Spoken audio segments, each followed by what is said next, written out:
All right, here we are back again for another episode of the You're muffled there, Public. Mr. Pete. StreamYard. Can you hear me now? There you go. Yep. Yeah. I think it just goes away after a second. Yeah, but we are back, of course. We are Moon or Dust Media, and we're here for the Pump Fun Hackathon live build. We are building the classic 1980s game show called Card Sharks. You can go and check that out. If you like on YouTube, we did play a couple of clips actually earlier on when we were in, I think it was the first episode actually. You can check out all the episodes down here. You can also go to the Moon or Dust website. If you go to the hackathon portion, you will see all the episodes in a nice tidy little box right there, and you can watch them there. And of course, if you do know anybody that is interested in this kind of stuff, please feel free to let them know that this is going on and share it with them. Share the videos if they want to learn how to do this or they're interested in building their own apps and stuff like that. Feel free to let them know, of course. And everybody, this is the Mod Media Live build. Adam, how are we looking? Of course, the last. Do you want to give a recap on where we're at? Where we've been? Where we're at now? Yeah. So we on the last episode we got through one full round, the very first round of the game. We made it all the way to the end. Everything seemed to work smoothly. We had a couple of little game logic and game flow issues along the way, which we noted, resolved as we went, and we finally made it through one run of the ladder for the first round. There was a couple of small little things that we made an adjustment and prompted at the very end of the last show we did. I just ran those, but I haven't done anything else. So when we start off with the build, the next stage of the build today, we can recap over those.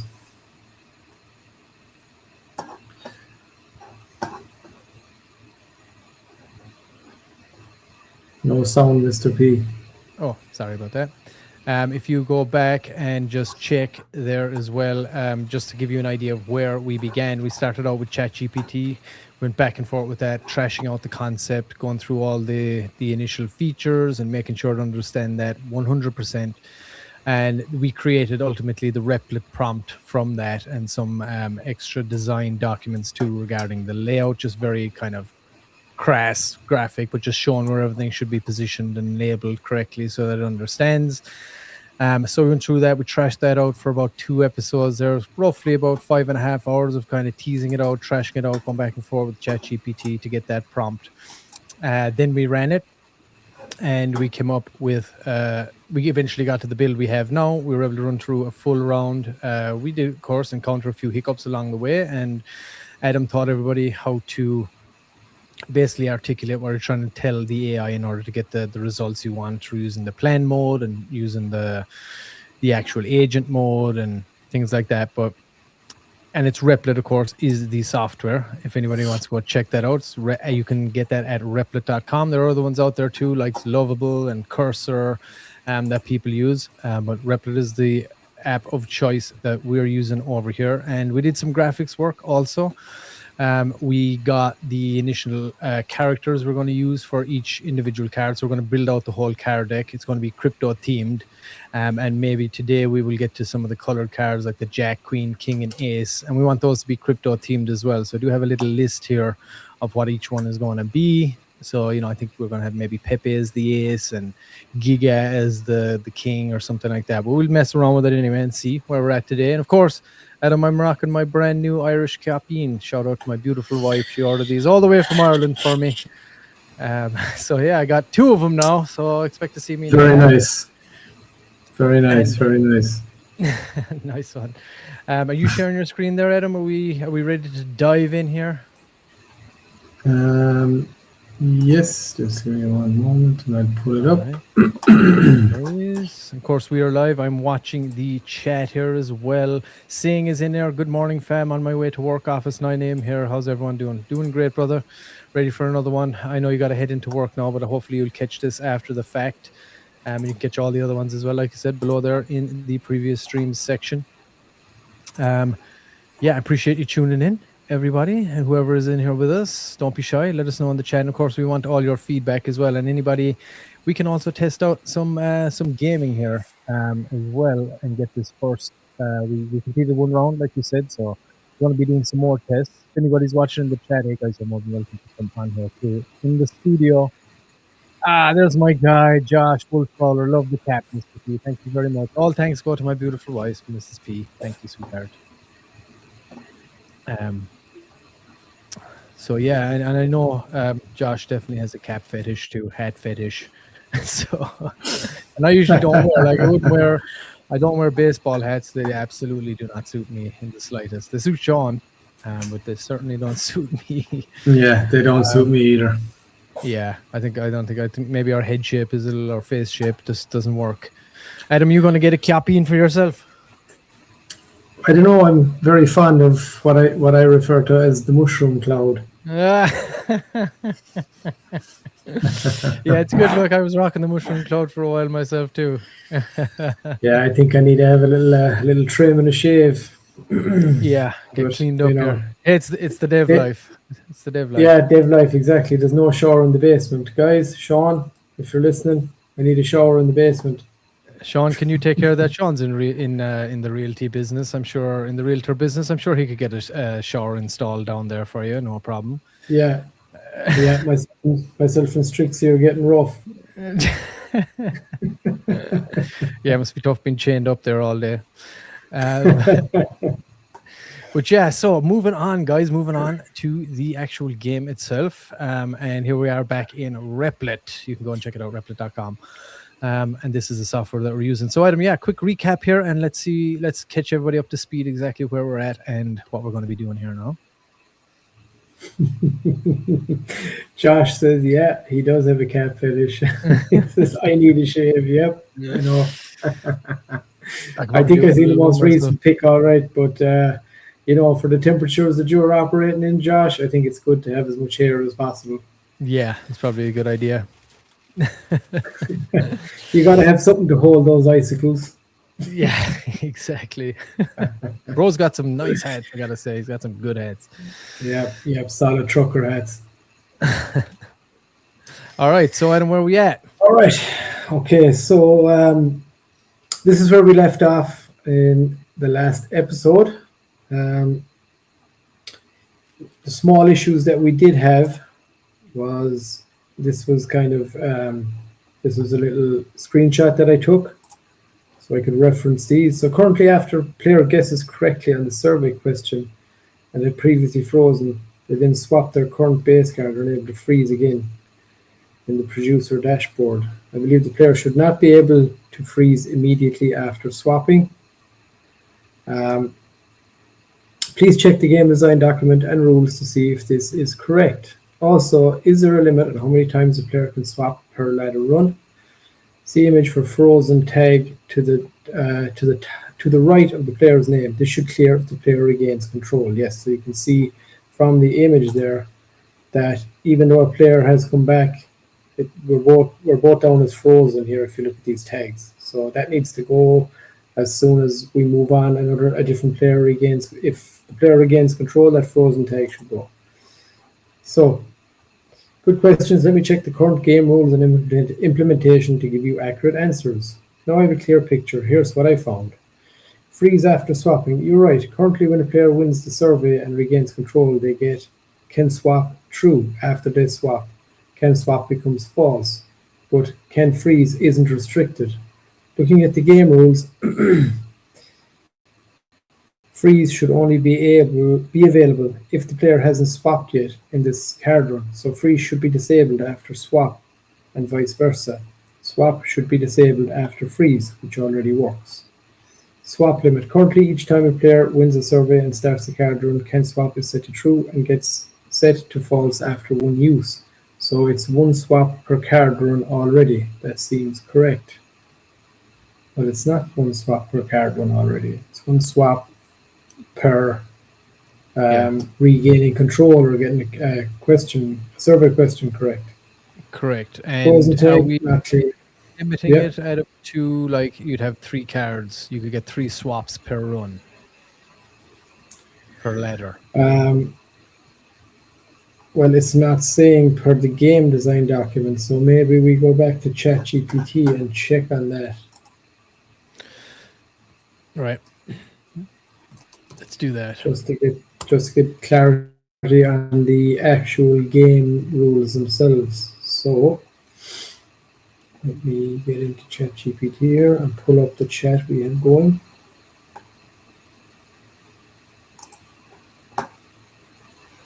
Of course, anybody is tuning in, this is the Mod Media Pump Fund Building Public Hackathon Live build.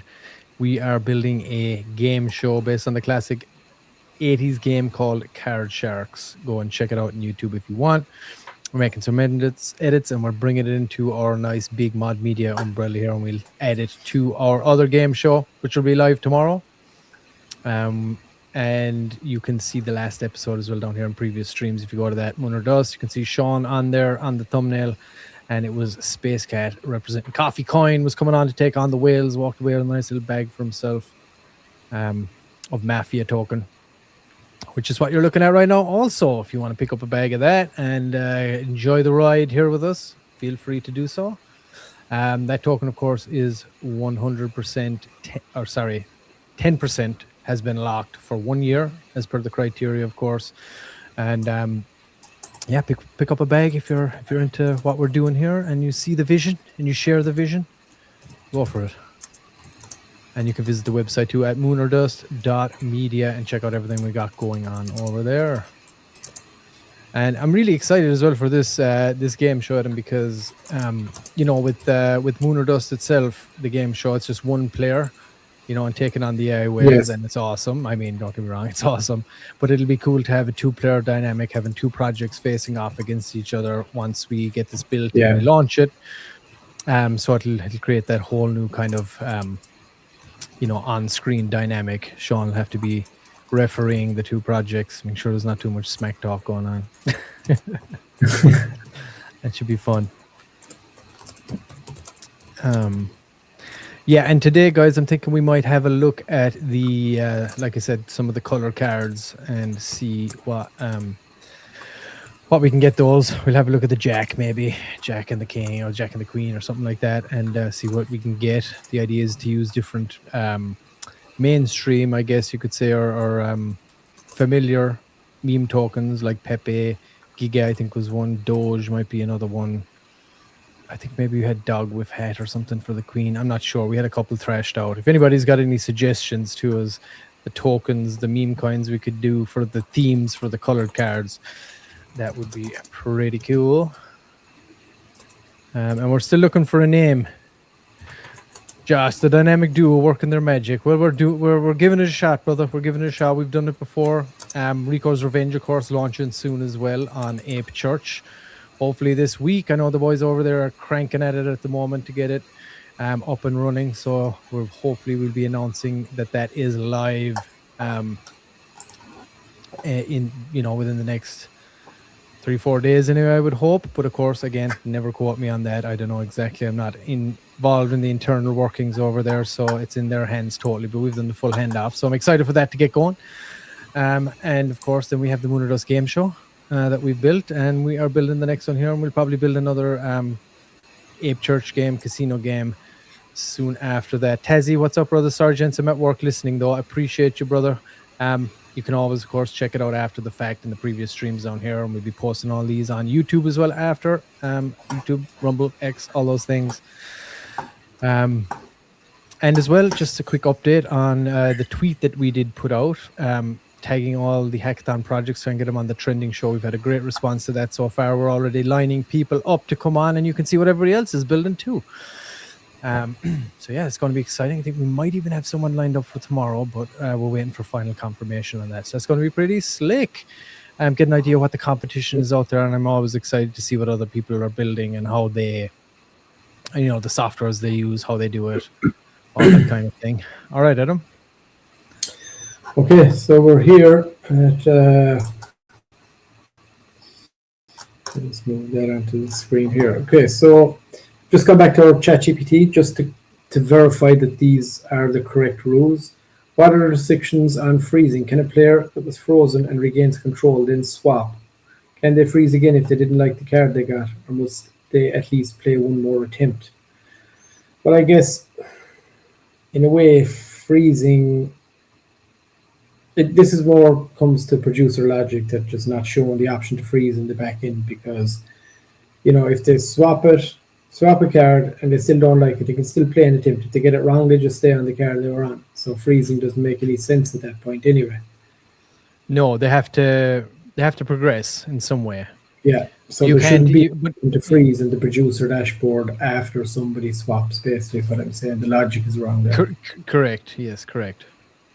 Yeah. So and then also is there a swap freeze limit per player per round? So let's see. What Mr. GPT or Mrs. GPT or Miss GPT or them GPT, as to say. Now this chat is pretty chocker, so it might take a minute here. All right, no worries. Okay, these are exactly the kinds. You go ahead with that one, earlier. Sure, yeah, good. These are exactly the kinds of micro rules that prevent confusion on air and simplify implementation. I'll give you the cleanest recommended rule set based on Classic Card Shark's DNA, your ice card plus lucky match additions, live stream pacing goals, UI simplicity. Then I'll flag optional alternatives if you want more strategy later. Number 1, freeze restrictions, standard rounds. Can a player freeze immediately after regaining control? Yes, they can freeze immediately without making another higher or lower call. I don't like that. I don't think you should be able to freeze, like you swap and then freeze. I think you should have to at least play one after you gain control. What do you think? Well, yeah, I mean, it doesn't make any difference to the player because if they freeze, they just stay on it. They're better off to take a shot at it because if they get it wrong, they just stay on that card anyway. They don't go back to the start. Yeah, I agree, 100%. All right, okay. Josh has got some suggestions. The king is the Don, Jack is the enforcer, etc. Would tie perfectly into the token. Into the token, yes, but the game show itself. Bear in mind now, Josh, that we have not come up with a name for the game show yet, or any actual lore. It's I know he's talking about the Mafia token, and it would tie into Wild Media and all that. Yeah, for sure. And I do like that idea, actually. I think that's kind of cool. Yeah. Give us the rest of them. Who we got? The Jack is the enforcer. Okay, then we got some, I guess, mafioso, female mob boss kind of style thing. Yeah, let's consider that for sure. What I had initially in there was it was crypto related, like crypto cards. Well, we don't have to go that route. That's not. Well, we can tie both in, like. Yeah. Oh, you know what we could do? We could do Pepe. We could do Pepe, but he would be like as the Don, as whatever. Might be kind of cool. You could tie them both in. Yeah. Or we could just go with our straight team with the astronauts with the hats and stuff. We could get SFC. He's doing some great images back there too. So, okay. Yeah, I do like the mafia hierarchy, that Josh is alluding to. Yeah, I do too. I do. I like cards. Yeah, I mean, we can totally tie it into the actual mafia, token itself as well, for sure. Yep. Kind of makes sense, I guess, to go that route. Yeah, good suggestion, Josh. I like it. Example. Let's continue. Yeah, keep them coming. So therefore, let's say we do go that route. What is the name of the game going to be? We could have the word mafia. Mafia Sharks. I don't know, something. Everybody, think hard. And if you're watching this after the fact, drop them into the Moon or Dust Telegram. Sorry for making your lives more difficult. Not at all, brother. Not at all. We want the feedback. There's nothing we can't do with the AI now. So any suggestion, we can test it out, try it out, and see how it looks. And I'm actually excited to try that out. So that'd be pretty cool. No, you're actually the king. You're actually helping us, Josh, because this is something that we need to trash out. So all these suggestions are good, and I think it's very possibly something that we're going to run with here. Is that kind of mafia hierarchy, tie in crypto, maybe some way. Token, I think he's on something there. I like it. Yeah, and maybe we could have the freeze card. I mean, we're calling it the ice card right now, but I mean, I guess they do in mafioso terms too. They do have like ice. If you ice someone, you kill them, right? Isn't that what they say? Put them on ice or do this or do that. They got terminology for that. So maybe we can tie that in as well into the lore, that card per se. Anyway, Okay, let's continue on here. The mirrors classic mechanics and keeps the game intuitive. This mirrors, sorry. Example, player froze at card number 4 earlier. Opponent runs and busts. Player regains control. They may swap base card if eligible, or freeze immediately again, or continue later. So I don't think, we don't want to freeze immediately again anyway. We want no option to freeze. You got to play when you gain control after a swap. 100%. Okay. Richie the Kid, welcome, brother. Thank you for tuning in. Appreciate you, of course. Okay, why this works. A, protects strategic freeze value. Freeze is defensive. If players were forced to continue, freeze becomes less meaningful. Well, no, that's null and void now, really. Simple rule, if you have control, you can freeze. I know. I think because like you might as well have a shot. You might as well give it a shot besides freezing right after a swap. So we'll teach it that properly. Number 2, swap after gaining control. Can a previously frozen player? I think we've trashed that out pretty much. After swapping, can they freeze immediately? Yes. No. We want to change that to no. 3, mandatory player requirement. You asked. Must they at least play one attempt? Recommended answer no. Mandatory attempt required. Okay, well, we want that. Freeze limit per round. Let's check that out. Scroll down a little bit there, Adam. Okay, recommended unlimited freezes per player per round. I'm fine with the freeze. I think that's fine. I just think the amount of swaps should be limited. Constraints naturally exist. Must regain control first. Freeze doesn't advance later, so abuse isn't likely. Why no freeze limit? Okay, yeah, we get it. Swap limit. This one is more nuanced. Yes. Okay, 1 swap per control acquisition, not per round. Meaning every time you win control, you may swap once. If you lose control and regain it later, you can swap again. This keeps strategic value intact. Consistency with survey wins. Guys, what do you think? Just get your thoughts in the chat. Do you think that I think unlimited swaps when you gain control, or you only have like 3 max swaps per ladder? Give us your thoughts, guys. What do you think? What do you think, Adam? I think we should stick with that. It keeps it simple. If you win the survey question, you get to swap out. Okay. No matter where, no matter how many times it's happened before, because I think it'll keep the game flowing better. There's no exceptions to the rule. I think keeps it more simple. It's easier to digest. Yeah. Yeah. All right. Let's see what everybody in the chat thinks too. Sudden death exception already locked. No freeze allowed in sudden death. Swap rules remain. Allowed only if earned via survey question. Clean final rule summary. Freeze rules. Standard rounds. Freeze allowed anytime with control. Yes, but not after a swap. No mandatory card call required. Okay, we're yes, that is going to be mandatory. That you have to shot or no? I don't know if I don't think it makes a difference in the standard round if somebody swaps. We don't want it to say, oh, you can't freeze again.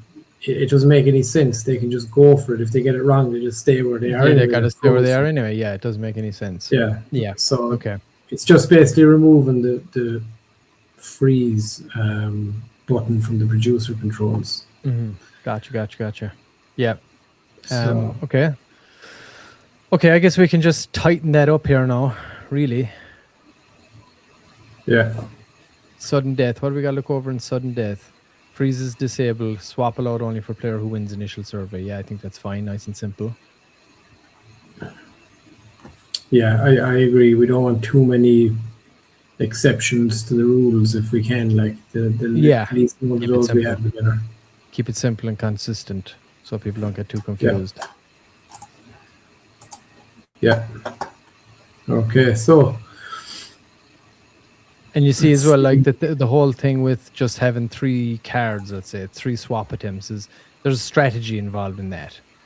Also, if we did decide to go that route, that if you have only 3 swaps, or halfway through the board, you got something middle of the road. You're like, you know what? I'm not going to use my swap here. I'm going to take the chance. So there's both factors to be considered. But yeah, I mean. Keeping it simple and consistent is solid. All right, Adam, where are we at? Let me move us over here. Okay, so yeah, it has the tasks laid out. So I am going to revise the plan, call in the architect. Have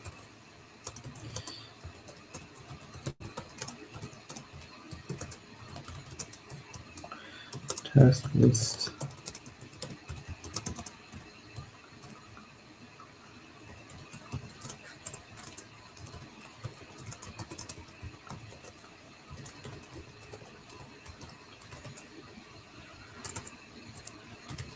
Josh said I'll be back hopefully quickly. Load is ready. Go do your thing, Josh. We're going nowhere. Stay safe, brother. Stay safe. All right, so now have the architect review our task list and devise surgical, robust, and safe implementation. And this is kind of, as you probably know already, this is kind of our standard. Before we put the agent to work, we always get the architect to lay it out cleanly for the agent, just to keep the guardrails on there. So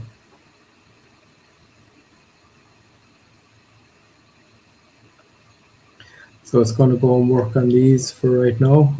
Jay, if you want to maybe pull up something on your end there and just kind of give a little feel for where we're going to go on some design stuff while it's working, because it's going to do a little bit of this. It's going to do some testing. Okay.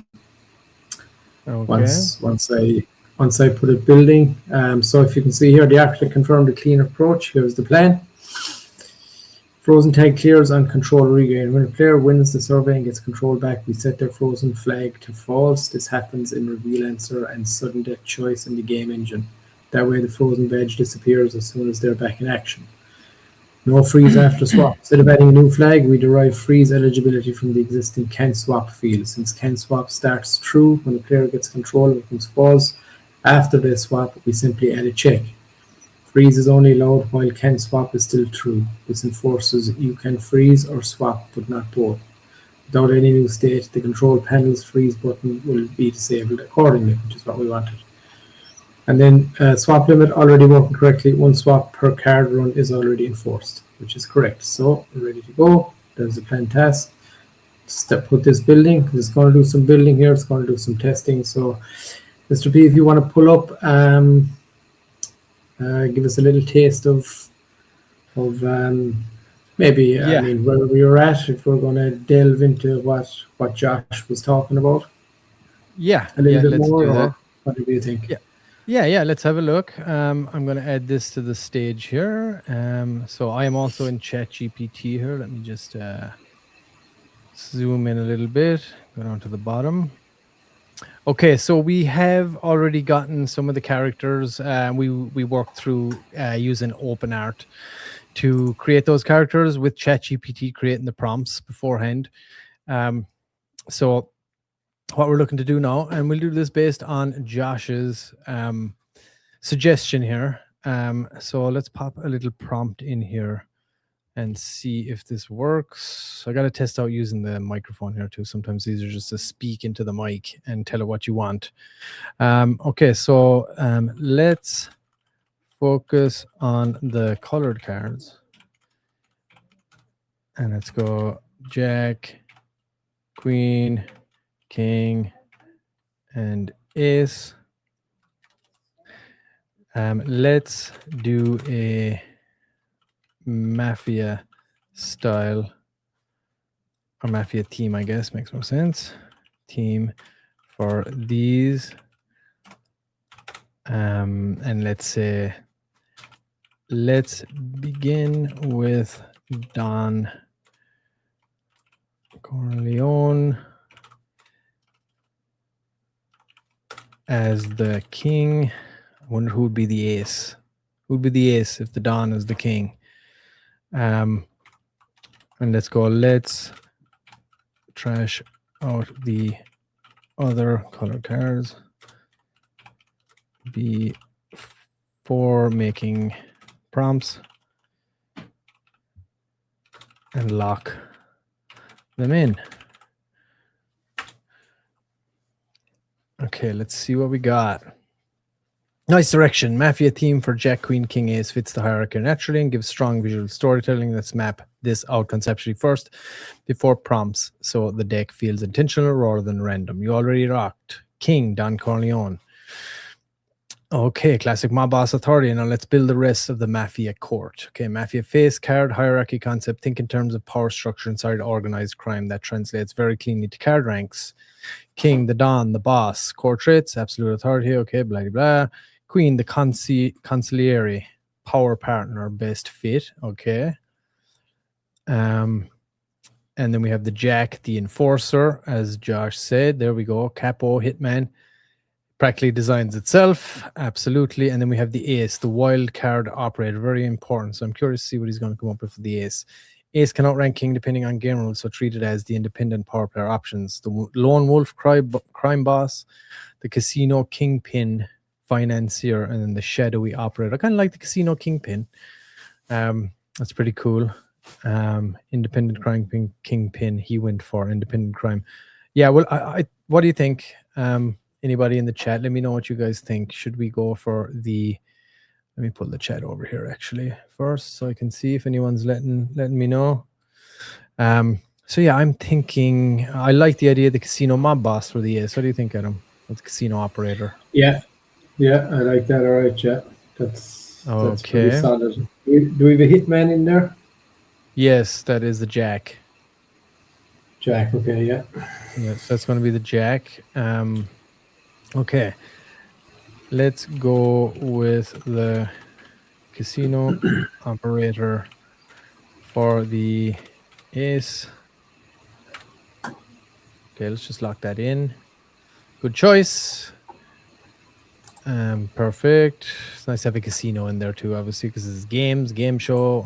You see that? Okay, ace, casino operator, Don Corleone archetype, strategic consigliere for the queen, the enforcer for the Jack.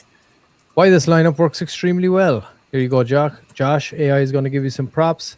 Native hierarchy, money power, ace. Authority power, king. Strategic power, queen. Force power, Jack. I like it. Visual cohesion recommendations before prompts. Later lock these. Era. I strongly recommend classic modern hybrid mafia. Timeless suits. Avoid dated tropes. Keeps cards relevant long term.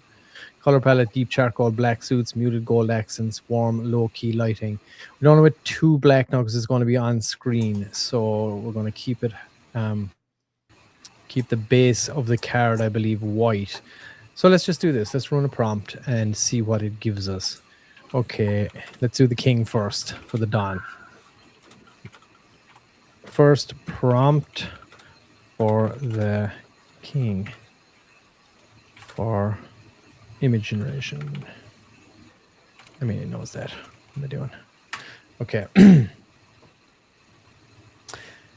Okay, well, we got 2 responses here. Let's see what we got. Here's a clean production ready image prompt.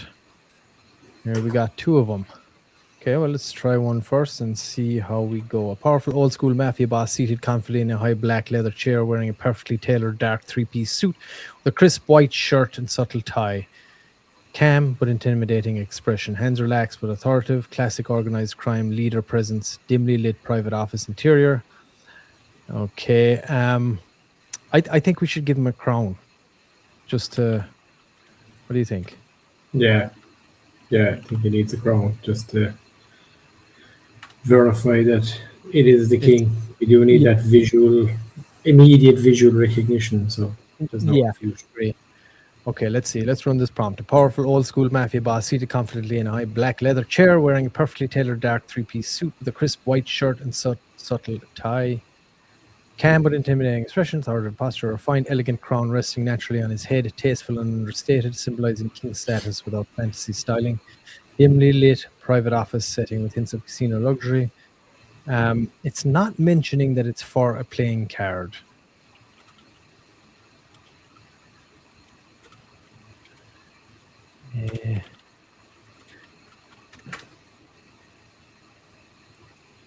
Catch specifically mentioning playing card artwork helps the model frame composition, symmetry, and hierarchy correctly. Okay, there we go. Always got to keep tabs on these AIs, guys. Okay, so let's run this guy in open art. Here we are in Seedream. So we already got the backing there. Once we get our logo and things, we'll update that card. So yeah, first we're going to let's try Seedream and see what Seedream gives us. Let me make sure that I got my output settings correct down here. 2K horizontal. No, let's go with, I vertical was the one that we were going with. So yeah, let's test that out here and see what we're going to get. Okay, auto enhance off. I'll leave that off for now and see what we get, and we can test it out when it's on too if we don't get the desired result here. Okay, let's see what Seedream can do for us. And I think they might have some new models in there too, so let's check it out. Yeah, and I have to say, I really do like this angle, to be honest, from Josh. 7MD, welcome, sir. Thank you. Let's go. All right. If you're one part of our own community, I'm not sure. Let me know. I'm not sure who I'm talking to, but thanks for tuning in either way. Okay, Seedream. That was a terrible rendition right there. Let's see. Let's try Nano Banana and see what we get. You know what? Let's try and put on the auto enhance and just see how this works. Good experimentation here, guys.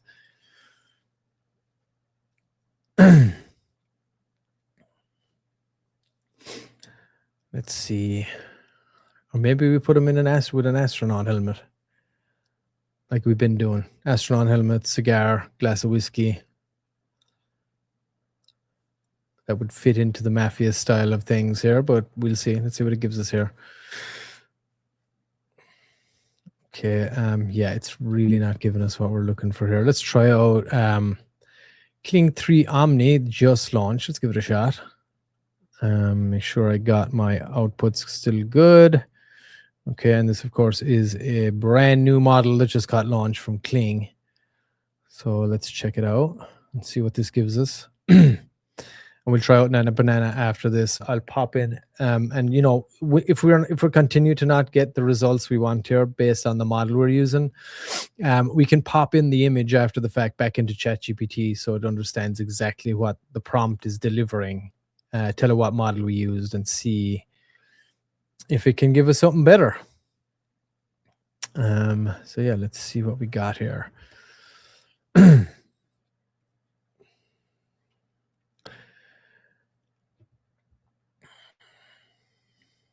All right, Kling's probably busy now, saying it's a new model, so it could take a minute. Let's pop back over here and see. And let's test one out too. Give me, let's say, I don't know, let's say, put him wearing an astronaut helmet, smoking a cigar. Okay, let's try that out. We get another prompt. Let's see what we got here from Kling.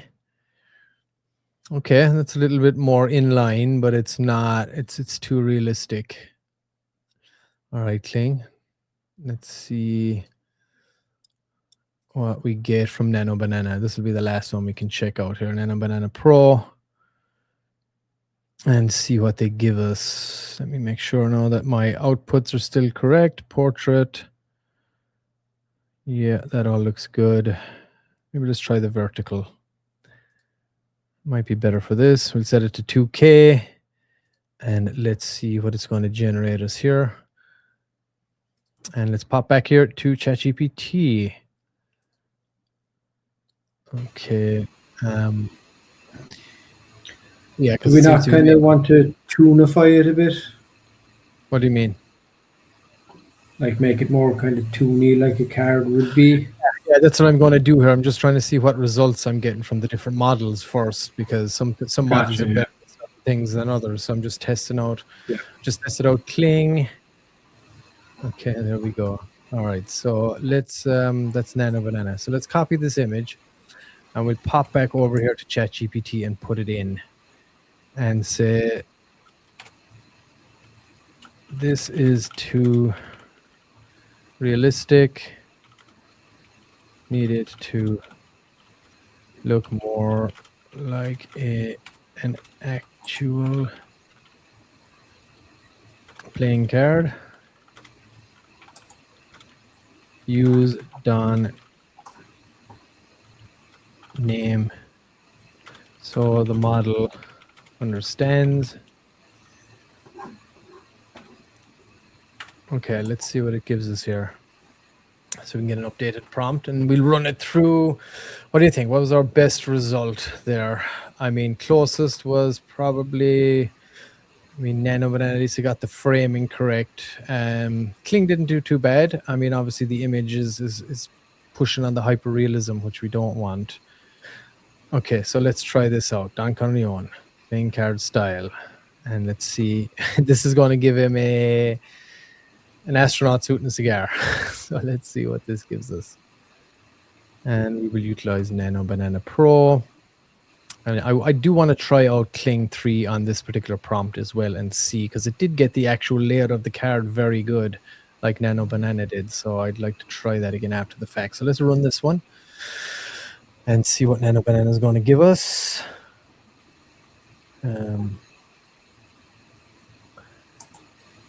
Okay. All right. Who else we got in the chat here? Anybody talking? Looking for nice hot chicken recipes. All right. Okay, that might be Chuck or one of the Fire Chicken crew. Shout out, guys, gals. Appreciate you guys as always. All the support. Yeah, and that dark card right there. Yeah, it's just too, like, for the show. We want it to be a little more familiar for people, a little more classical style.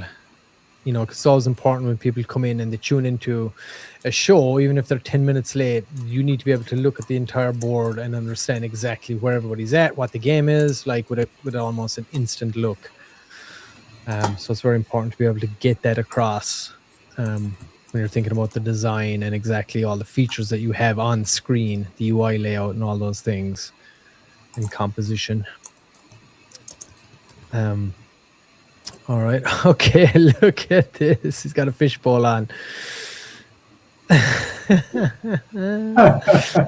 Okay, not bad, not bad. A little heavy on the coloring on the exterior. We need to keep it a little less, I guess, red, I guess. But yeah, I mean, it's not bad. I like it. It's kind of funny. Okay, let's see what Kling does for us. We'll test out one or two more here, Adam, and then we can jump back into the build again. Let's see what Kling 3.0 gives us. Were we thinking about going? What's that? Were we thinking about going the Pepe route as well to bring crypto into it, or do we like the Don Thought Corleone? about it. Thought about it.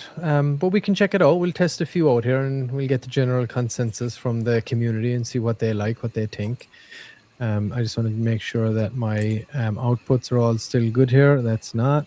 Vertical is all we got here, I believe. Slim 2, 3, 3, 4.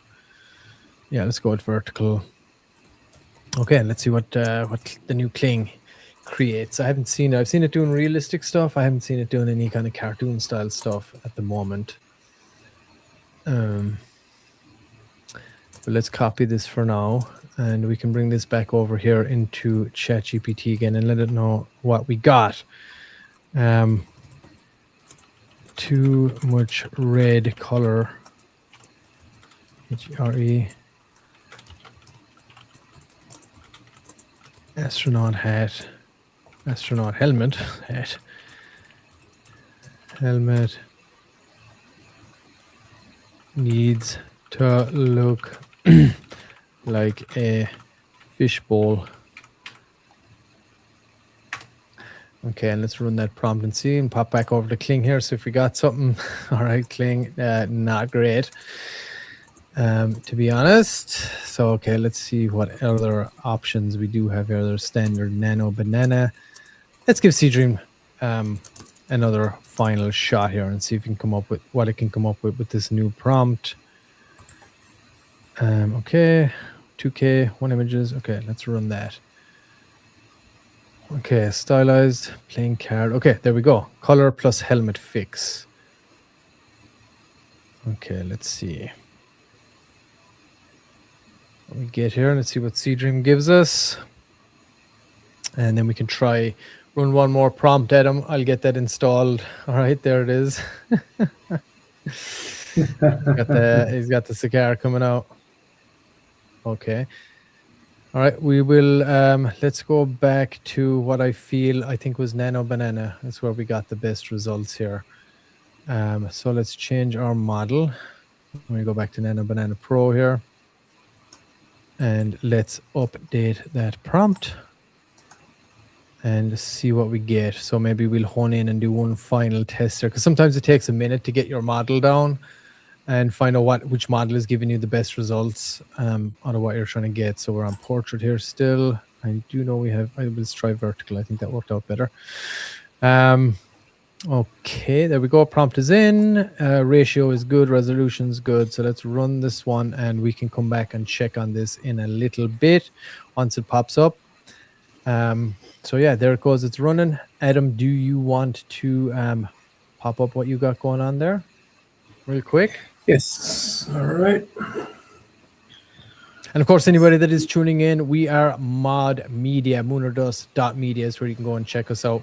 We are entering the Pump Fun Hackathon. We're building a live game show based on the classic game called Card Sharks from the 1980s.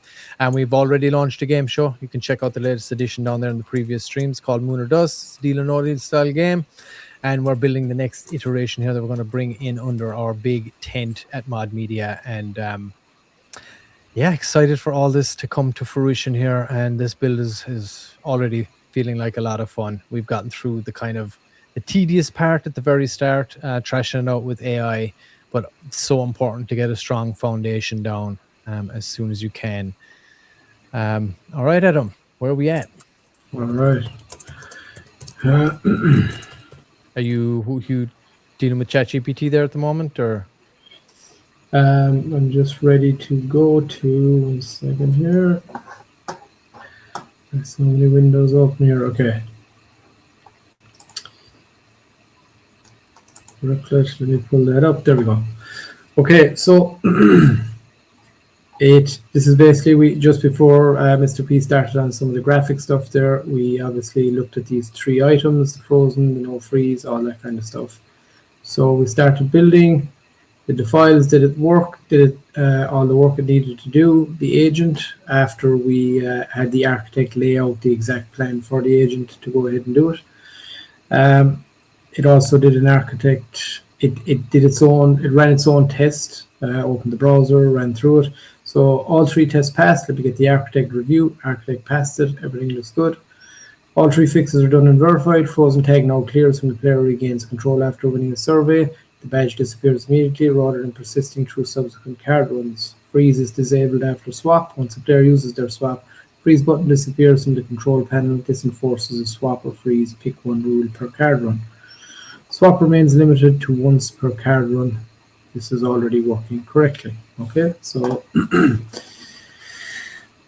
that leaves us. I think we're ready to run through another round and see how far we can get.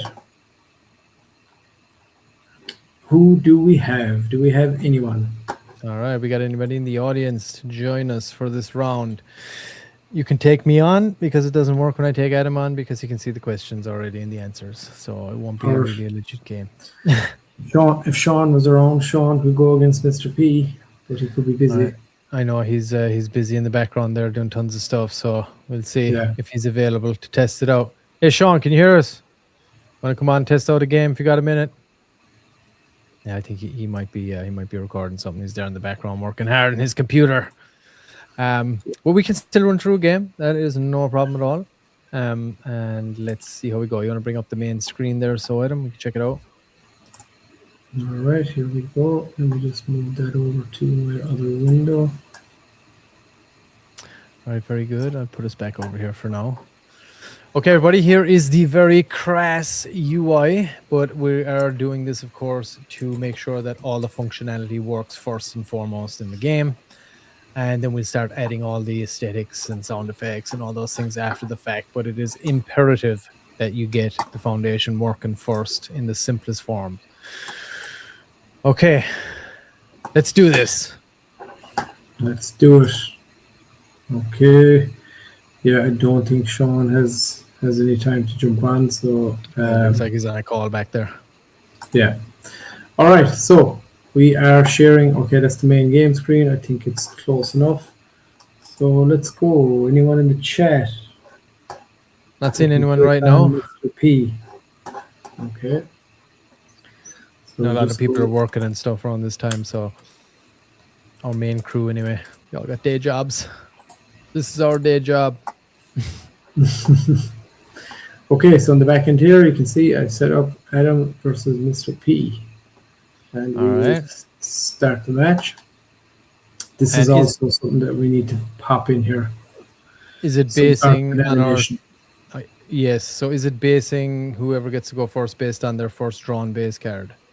Or is it No, still stealing itself behind the scenes? it's doing a draw itself behind the scenes, but you never actually get to see it. Okay. So we have two options. We can move it to the highest base card, or we can actually do an animation and build a little bit of, a little bit of hype around turning over the two cards with some animation and stuff like Yeah, that. yeah, And maybe we do. Yeah, I think maybe we do that because if we start off with the base card, then when someone, when it moves on, we want to keep that consistent. yeah, It's a yeah, card draw.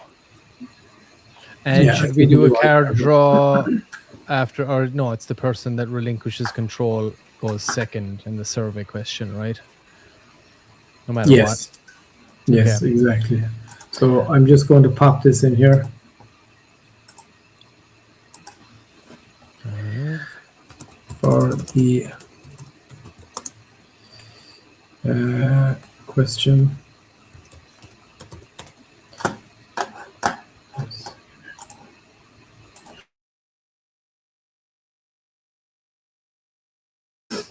Sorry, I had to sneeze there, guys. 1 minute.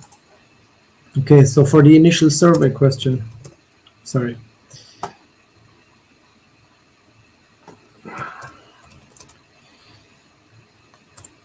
It is decided by the player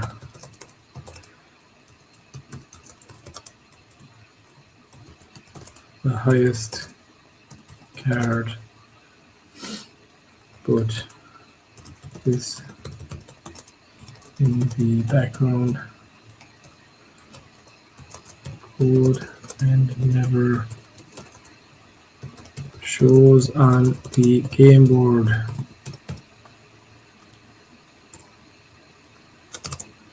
We want to show this on the game board and allow the producer control when the cards are flipped for each contestant. Okay, so what we want is should show two cards face down at the beginning and then the producer reveals in turn.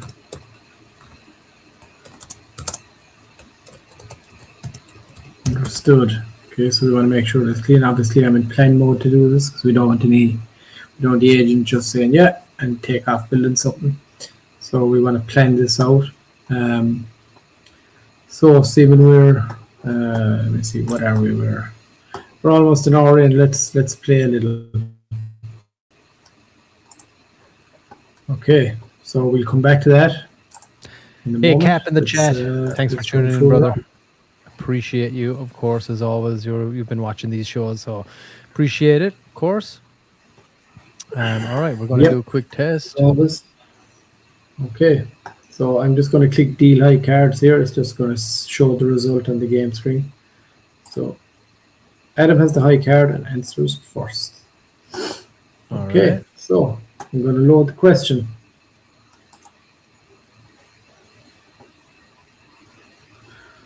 What percentage of people say they can go a full day without checking social media? I think we had that before, so we need to update these. We need to get OpenAI in here.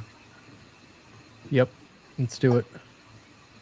So we'll do that. Let's run through a round for now, and then we'll fix that animation to start, and we'll work on getting OpenAI in here and generate the questions.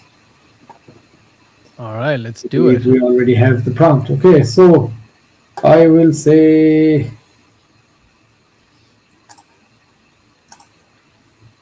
40. Okay. I'll say lower. Mr. P calls lower. Lower. The answer is 38. 38. All right. Okay, I have control. That's me on the bottom rung right there. And I will let's swap it out. All right, swap the base card to 4. All right, let's go higher than the 4. Higher than the 4 is a 6. All right, let's freeze on the 6. Okay, now for some reason it's not allowing me to freeze. Okay. Okay, well let's just run it. Let's go higher than the 6. Let me just get a screenshot here because we need to note this. Yep.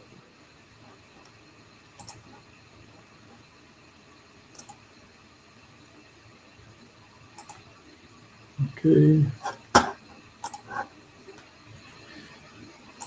Screenshot this. So it obviously kind of overdid it on the logic there. So I'm going to pop this in here too.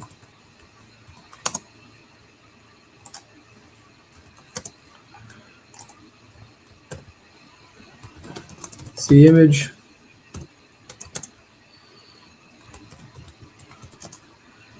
There. Yeah, so you see the logic there, it doesn't allow you to swap and freeze for some reason. Player swapped their base card and then just the next correctly,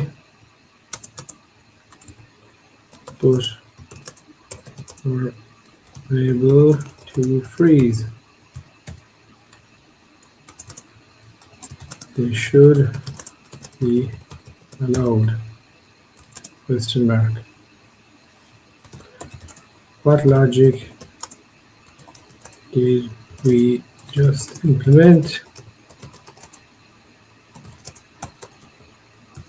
Freezing. Okay. So do we want to keep running here for a minute? Yeah, let's keep running. I'll go higher than the 6. Higher than the 6. 8. I would freeze, but let's go lower than the 8. Ace. Okay, ace. Ace gone. Boo. Okay, back to a survey question. Okay, I think this is something that we probably need to fix here first. To be honest, before we can run a proper round. So no worries. Let's you implement those fixes there. Yep. At the moment, and I will pop this back up. So we did a few here. Let's move this over. As you can see, so this was the last prompt that we entered, everybody. It gave like half a I mean, I'm not mad at the design. He's got 2 hats on over the crown. He's got some cogs in the crown. And then after I just went for the straight prompt, I removed anything to do with the astronaut helmet. I like how that came out, actually. That looks pretty cool. That's nice. That's then a Banana Pro that we're using there. And here was the other one that we created. And that's pretty nice too, I have to say. I'm liking those. So yeah, it's pretty sweet. So maybe we keep in this vein. I think I like the colored one a little more. So we can pop this into our Photoshop over here, and then we can start looking at some other ones.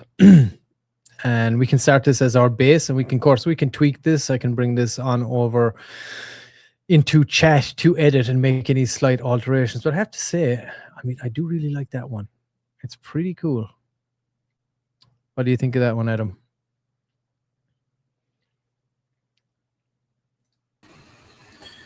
Yeah, I actually do really like that one. Yeah, it's pretty cool, That's right? nice. It's got that perfect classic card feel, Yeah, and it is exactly. getting the it's getting the point across. It's got the mafia boss in there. Hmm. I like it. Josh, if you're in there, we got that load sorted. Let's get your take. It was your call. It was your idea, and to be honest, I'm loving it. Yeah, I like it, and it's kind of forming the lore here for us too at the Yes. same time. It's a great suggestion, I have to say. I Okay, wonder let me. how can we get it? How can we tie crypto into it? Um, I mean, let's have a think. How can we do it? I wonder, could we, like, where it shows a club, could we have a Solana logo in there or something instead? Or Well, if it's a um, club, like we'd have to change all the suits, yeah, that's true. so we don't want to do that. Let's think about it. But I do like the classic. I do like the classic version. I have to say, the way it's looking there. I Yeah, think we could live totally mafia styled, game, yeah, 100%. yeah. I Yes. like it. Yeah, me too. I do like it. So I'm going to open up Photoshop here for everybody to have a quick look, and we'll pop it on our current deck that we're building out. And let me add that I'll to this just picture. Yes. I'll just drop down here so I'm not getting in the way. Okay, no worries. Okay, I'll pop myself on over to this side so you can see the layers and stuff over here on the right. Okay, so let's paste in. There is, of course, the 10 of clubs, and we were working on the hearts, and we were also working on the diamonds, I believe. Clubs are there, hearts, and there's diamonds. So these are the ones we built already, and we used OpenArt as well, openart.ai to create these, the little icons there. So we built these out in the last few episodes, and go back and check those out. If anyone's familiar with Photoshop, it's pretty straightforward if you're used to it. And there's another Photoshop, totally free alternative. Anybody that's watching, it's called GIMP. I know, funny name, but it's called GIMP. It's 100% free and has a lot of the same features that you can use within Photoshop too. So you can go and check that out. But for right now, let's pop in the card that we do have, which is the Don himself. All right, let's pop that up there. Okay, so obviously our dimensions are slightly off here, but you can get a good idea of what we're looking at. We got a lot of extra white space there on the edge, so we can kind of pop that up a little bit, maybe somewhere around there. And let's have a look at how that fares out against our other current standing deck. So what I'll do is I will turn on the clubs here, and I'll drop the opacity on that whole folder. Oh no, wrong one. On the whole folder here, so that we can see what's underneath, see how it fits into what we currently have. Okay, so there it is. And let's scale it down here to fit there. It kind of looks like around there would be a good fit. There's our king. We might need to make it a little longer. How's that fitting in with our 10 under there? Okay, let's drop in our white background here as well. We have one under the club section. So I should be able to select that. There it is. And let's make a duplicate of that and drop it underneath our guy.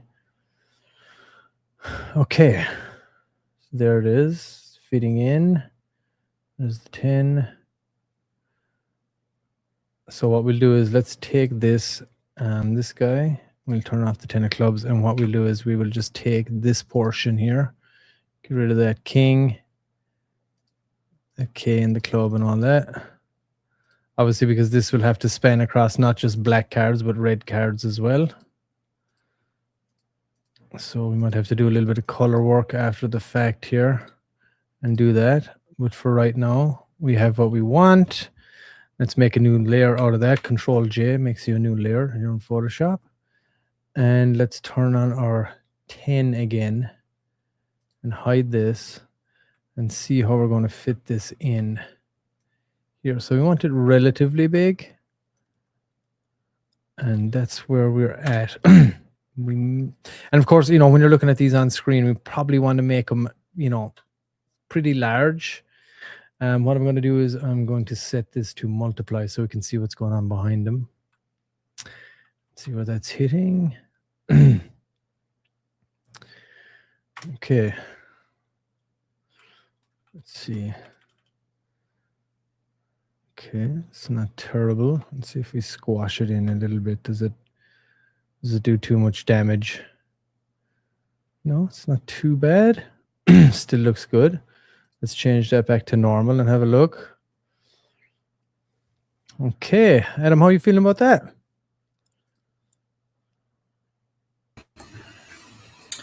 Yeah, that's looking pretty slick.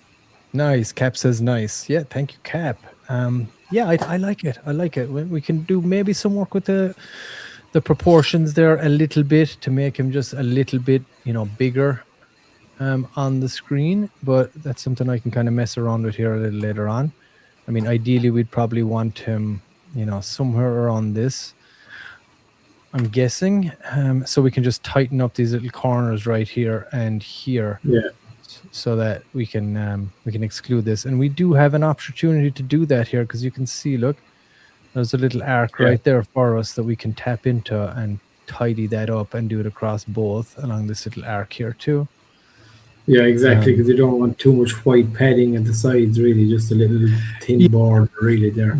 Yeah, I agree. But I think the visual is looking really good. I'm really liking the suggestion from Josh, I have to say, on this.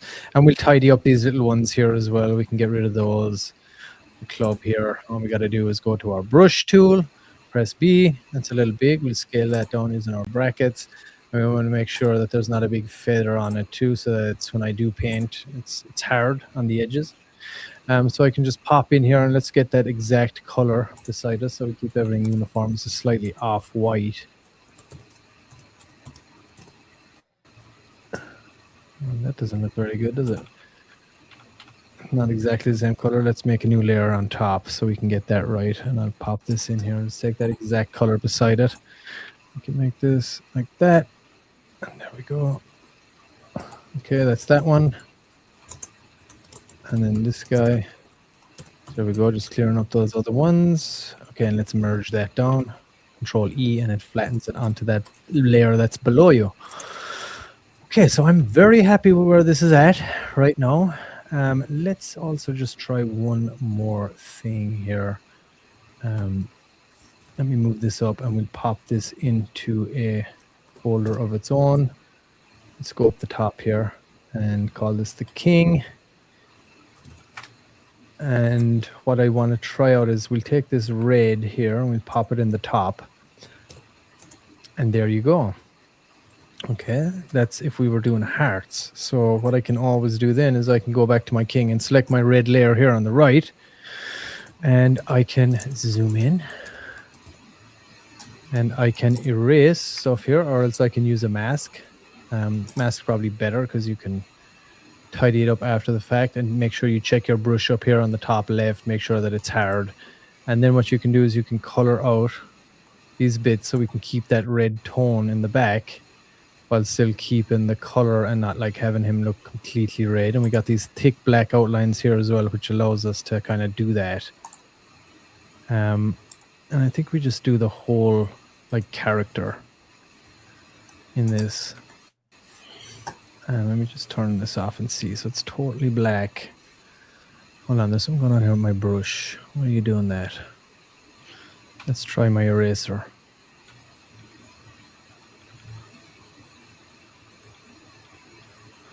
Okay, let's try the eraser. I gotta fix that flow. Okay, there we go. Yeah, that's better. Let's go with that for now. Yeah, and like I said, we got those nice thick black outlines, which allows us to do this much easier and cleaner, of course. So we can get a good idea exactly of what this is going to look like when it's red or black. So we have the black already. So let's continue doing this here. And just clean that all off. And let's go up to the intricacies of the crown and we'll make our brush a little smaller here. I'm going to take that off the edge too. It's got like this red edge on it around on the extremities here, when it hits on the white, it's got that red edge. So we want to try and clean that up as best we can. And these are the little finicky parts you got to do. Got to take out my Wacom tablet. Does anybody out there use a Wacom tablet? It's like the tablet you have, but you have a little pin with it too. It's a lot easier for doing things like this, just like you're writing on a piece of paper. But I don't have it set up right now, but I got to get that done. So yeah, we're just going to take off all these little red edges along here, and we can tighten it up. Make this small so we can get that red tip off of there too. Make it a little bigger. I'm using the bracket key, the square bracket key moves your, if anyone's using Photoshop, that's a good shortcut for it. Use that square bracket key, and the up, left and right of those brackets moves your brush size up. You can see here, up and down. That's a nice little shortcut for anybody. So it's having to go over and select it. Okay, there we go. And this is going to be the most finicky part, obviously, the crown and things like that. Okay, let's clean it all up. I'm going to get this little edge off that everybody can see here. I think it's kind of doing it any justice. It's better without that red stroke around it, I think. Don Corleone and his finest attire. A little heavy on the hand there on that one. Okay, that's the crown, I think. I've seen it all. Let's just tidy this up a little bit right there. Of course, you can see the red along his ear and stuff. Okay, now let's move down into this area here, and we can build this up a little bit.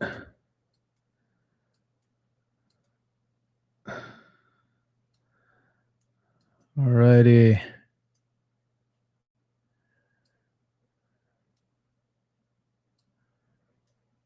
Let's move all up along the cigar here. I'm going to get that cigar smoke too that's over there.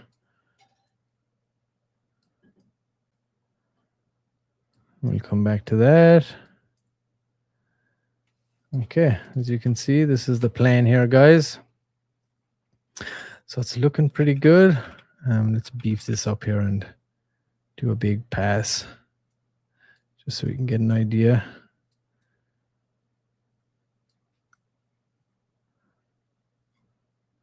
There we go. That's the red version. You can see the other version down below, what we did. And hey, let's get the smoke going here too before. Now, what I'm going to do here is I'm going to use the pin tool just to make that a little more prominent, so I don't have to go through this so much. And I can just cut around that exactly as we want, because you got some.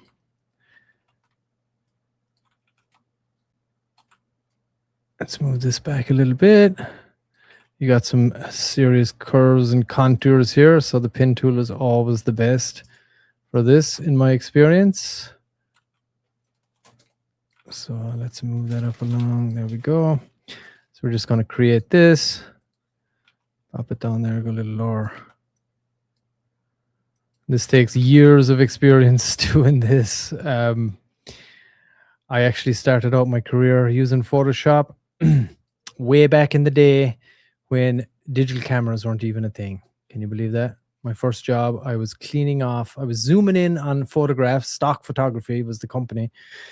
It's called Stockbite. You can go and check it out. It's from where I live back home in Ireland. And basically my job initially when I started out was to zoom in on the stock photographs that would have gone out. A photographer would have gone out and taken them. And then they come to us, we digitize them, and we'd zoom in 200% and clean off any specks or dirt or anything from the film.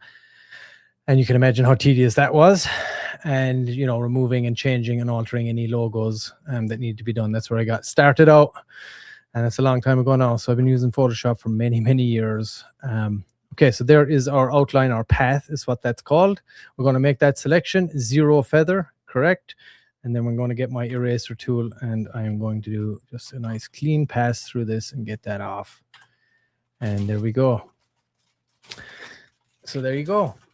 There is the playing card of the Don himself. Very nice. So maybe once we come back to this next, we can tidy up these little corners here, get that looking swimmingly, and we'll finish off tidying up the red on here, and that will be the hearts and the diamonds. And we kind of have it. When I take this red off, it's kind of, we got our black already there for the clubs and the spades. So it's looking really good. Adam, how are you feeling about it? Yeah, I like it. It's looking very slick, very, very slick. I think we're going down the right path here. I see capped AI queen as only rose would be sweet. Right. Yeah, she could be the Gumar. She could be the Gumar. Yeah, the Gumar, yeah, right. The Gumar. Plus, it'll tie into the whole crypto Telegram theme. And Kind of cool. you know what? Sean's Italian. Sean, you got to start weighing in here, bro. You're Italian. Ask her Gumar about it. Okay, guys. So there is. I like it. Yeah. Funny. That is funny. Okay. You know what? We could even do that. Why not? We'll give her red hair. We'll give her fiery hair. Yeah. I like it. Yeah, I like it too. And only Rose can be the queen there, and we'll gussy her up a bit for as a mob boss. Okay, so there we go. That is the first iteration of the king that we're going to be doing. So there we go. I hope everybody learned a little bit about how to use Photoshop and using OpenArt AI is the software that we use to generate the image. So I'm going to save that out for now, and we can get back to exactly what Adam is doing here over on Replit at this moment in time. And we're making those necessary fixes. Adam, give everyone a little quick recap on the adjustments that you're making here. So, okay, so the issue was we weren't allowed to freeze if we had swapped at any point. So it was kind of too strict with the logic. It wouldn't allow you to do it any time during that run, whereas it should be just forcing you. You see, you're right. The logic was implemented too restrictive. We tied freeze eligibility to can swap, which means once a player swaps, they can never freeze during their card run, even after correctly guessing subsequent cards. The intent should be a player can freeze immediately after swapping. They must make at least one successful higher lower call first, but after that they should be able to freeze again.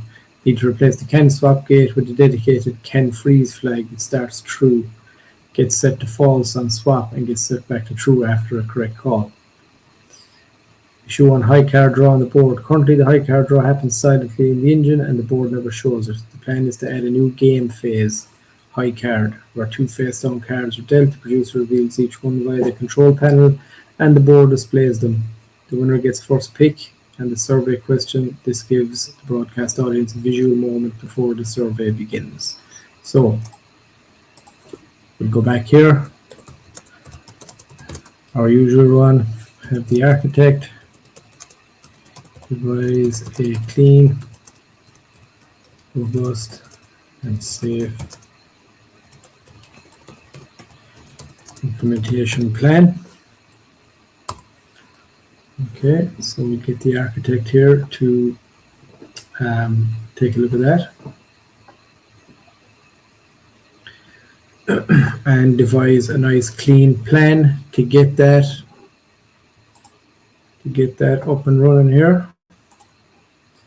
And like I say, we always want to go once the agent kind of logically analyzes the problem and what we're requesting it to do, comes up with its own kind of an idea of how to do it. I always prefer to get the architect to actually design out and keep the guardrails on the agent. So as you can see here, this is the architect's plan. Freeze logic dedicated can freeze flag. Add can freeze boolean to player state in the schema. Set can freeze equals true when a player gains control. Survey win. Set can freeze is false when they swap. Set can freeze is true again after a successful higher lower call. Guard freeze with can freeze instead of can swap. Update freeze button visibility in the control panel to use can freeze. Reset can freeze properly on round call, next survey round over, etc. In the visible high card draw phase, add high card state to game state, 2 cards plus per player revealed flags. Add new action type, reveal high card with player index. On match start, deal 2 face down high cards and enter high card phase. Control panel shows reveal player 1 card, reveal player 2 card buttons during this phase. The board displays the 2 cards face down initially, face up when revealed. After board reveal, determine winner, show results, then transition to survey, handle ties, redeal, or default to player 1. I think we should go, if it's a tie, we need to redeal and not default to player 1. Yeah, I agree. So we'll revise that plan. And I will just paste in what it said. Here we will perform a redeal. So we have it adjust that, because that will just be, if we just click build there, it'll just be unnecessary code that'll be put in that we'll have to change after. And so this is why the planning phase is always so important when you're doing this. Okay, so got it. Ties will trigger redeal. The task list is already set and accounts for this. Let me update the tie handling detail, which it is done here. And we're ready to start building. So that's it all laid out. We're going to have our 2 cards face down at the beginning before the first survey question. We'll do the old cinematic reveal. That's some more chatting and stuff for the host, some more entertainment, a little bit of early tension at the very start, and then move into the first round. Players are going through the ladder just like we did before. So it'll be good to get that in there, and I think the next thing we should probably move on to then will be integrating our questions. Yeah, OpenAI. We already have the prompt designed out for that. So, and we want to change the format of how it's actually asking the questions and not have percent. We want to have out of 100. Out of 100. So that is what we will move to, I believe. Well, we could do percentage if we wanted. It's kind of up to us. Yeah, I mean, it would be a change from the original game show, a slight tweak. People go ahead. But I do like the kind of out of 100 people. Out of 100 people, it kind of keeps it more human. Yeah, that's a fair point. Rather than just saying, a survey and what percentage of people said this, kind of, I don't know. It sounds good to me. I guess there's a reason that they went with that. But yeah, and and the thing is, too, in crypto-centric world, percentages are something people are quite familiar with. What do you think, guys? Mr. Bits, you're in the chat. Hello, guys. Good afternoon. Good afternoon, brother. Thanks for joining us. What do you guys think? Should we say out of 100 people, we surveyed this, or give us what is percentage? So should we ask for a straight number or a percentage for the survey questions? Let's get the voice of the viewership here. Of course, if you're watching this after the fact, pop on over to the Moon or Dust Telegram channel and drop your feedback in there. We're always watching that. So, and all feedback, of course, is very, very welcome. All right. So it is going through the process there right now, Adam, right? Correct. So task 1 is complete. Now let me move to task 2. Implementing the visible high card draw. I need to restructure the deal high card flow and add reveal high card action. I did that high card draw state to schema.ts and restructure the engine. Key changes: add high card state to game state with 2 cards and reveal flags. 2 deal high cards. Now just deals face down cards and stores them in high card state. Now reveal high card state. Player index reveals 1 player's card. After both reveal, determine winner. Build ladder, transition to survey, or redeal on tie.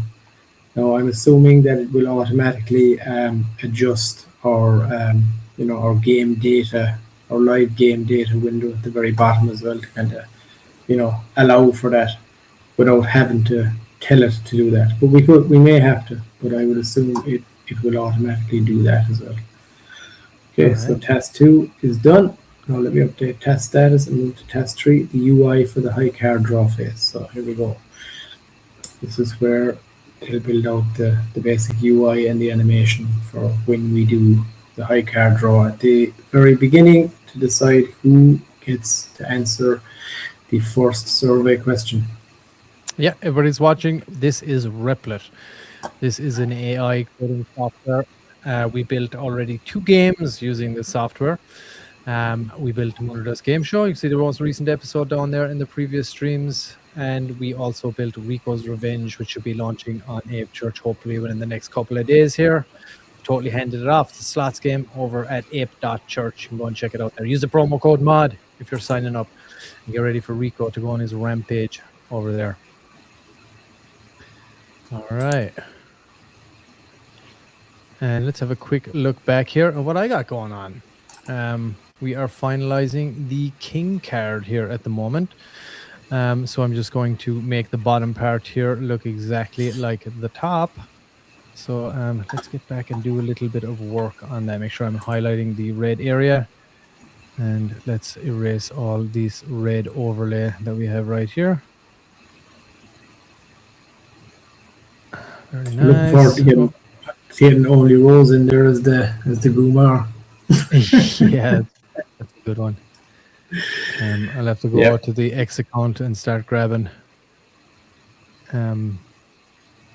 some images so we can use them to prompt our AI. Yeah. Of course. I'm sure they'll be very happy with that over there. Yeah, it'll be a fun one. A nice little Easter egg in there. Yeah, I love it. All right, so I'm just erasing this, guys, and getting rid of that red hue on the actual character himself here. So I'm just erasing that red layer that I have. You can see the red layer here. You can see that I'm erasing this from that. And of course, the red layer itself is set to color. So it's it's basically a flat red layer, and we put it over the top of the image. You set that to color right there. And then it'll kind of change everything to that color. It still keeps in the features and details, but it'll just turn it that way. Nice little feature in Photoshop. So yeah, we're just going to continue to clean this guy up here. Get rid of all that red. And then we should be having a working king card here very, very soon. Because it already came out kind of in the black version. Is the way it was originally. If I remove the red here, you can see. I'll do for our clubs and spades. And let's just remove this little edge stroke here that it gives it. There we go.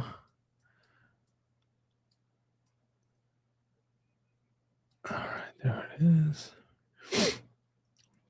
And yes, guys, I know this is a tedious little process, but it's got to be done. It's all part of the build here and getting exactly what we want when we create this. So again, we are going with the mafioso lore for this one through Josh's suggestion, Wolf Brawler. Shout out again. I love the idea.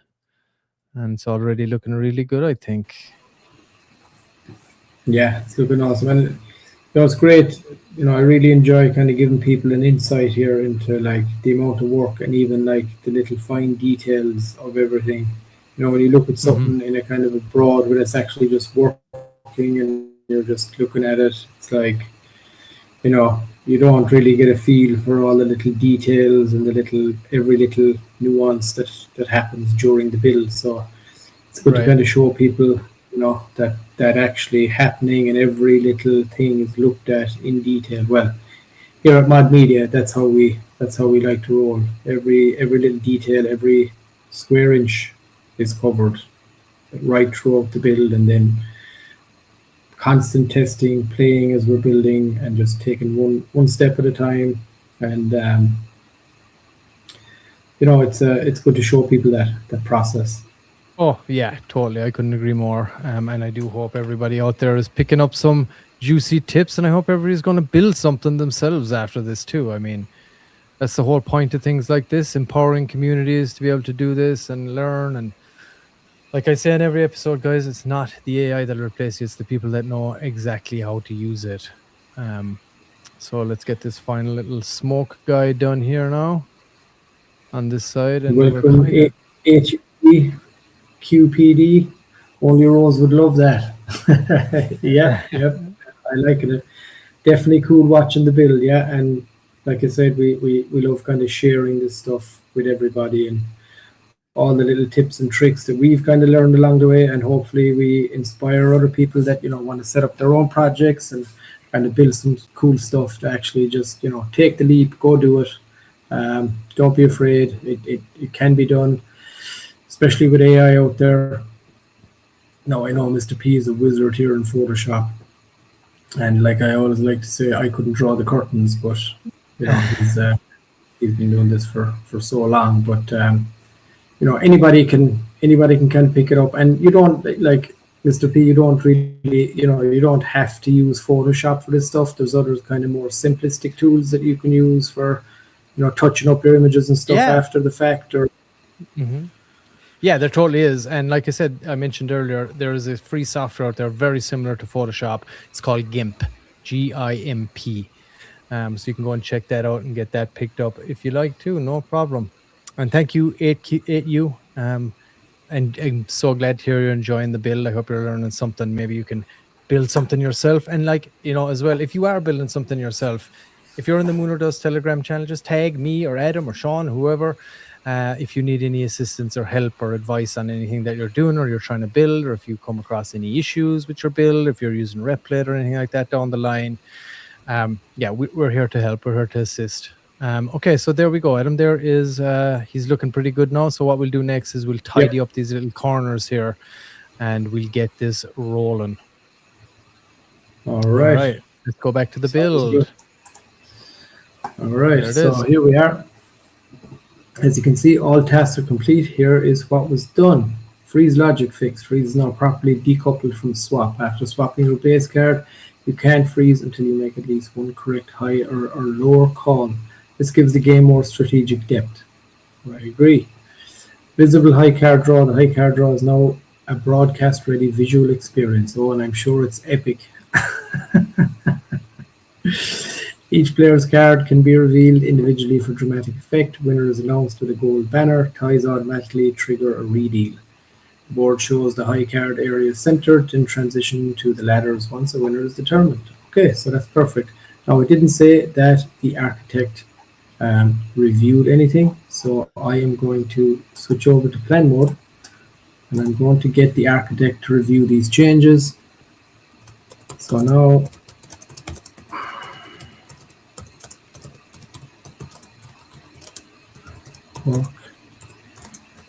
check for bloat, duplication, and any possible conflicts.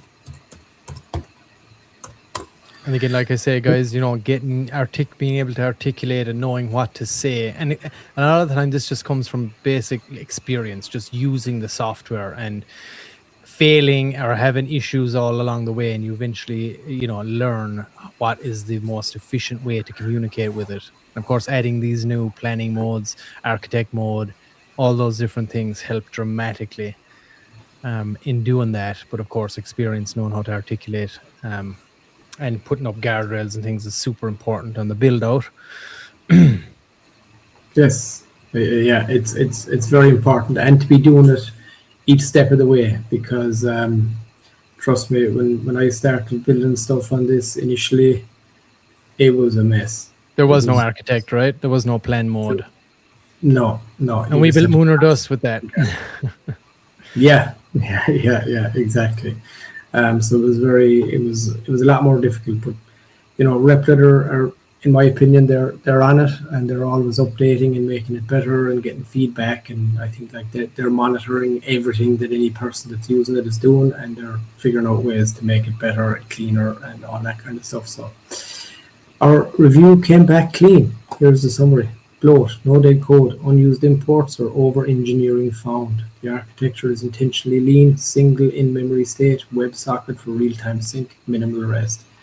Duplication, some display elements, player names, scorecards appear in both the board and control views, but that's expected since they serve different purposes. Broadcast versus producer, of course. Core game logic lives entirely in GameEngine.ts, with GameService.ts acting as a thin routing layer. No logic duplication between them. Perfect. Conflicts, inconsistencies. Types in the shared schema are properly aligned with how they're used in the engine and UI. All game actions defined in the schema are handled in the service. No null crash risks were found since rendering is gated by proper existence checks. Game engine remains pure, state in, state out.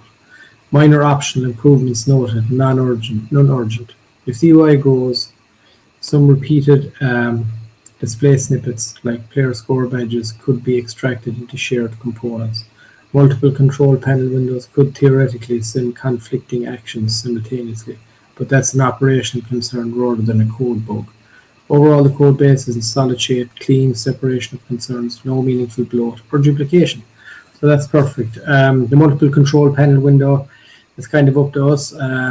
We could put a guardrail in there, that if there's one open and somebody else tried to open one, it wouldn't allow it, and basically say there is already an instance of this in existence and can't be opened. So we could put that in, but since we're the only ones that are in control of this, there will only be one producer. If it becomes an issue, we can look at it. But for right now, not super important. It should not be an issue for us. So that leaves us.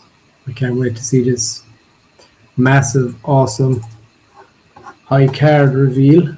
So what I'll do here is I will create 2 new instances. Here we're on replit.dev. So I will put that into a new tab right here.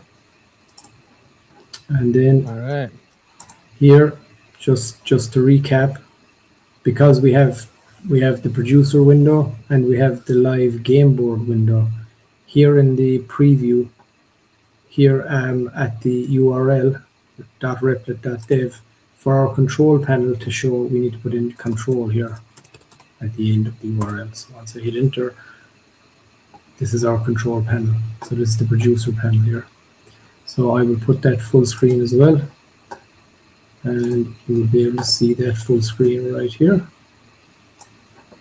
So I will put in our player name. This is just a quick recap for anyone that's kind of tuning in again. New, Adam, go with Adam Mac. And Mr. P. So we'll set those, and as you can see now, once they're set, they pop up here, Adam Mac, Mr. P.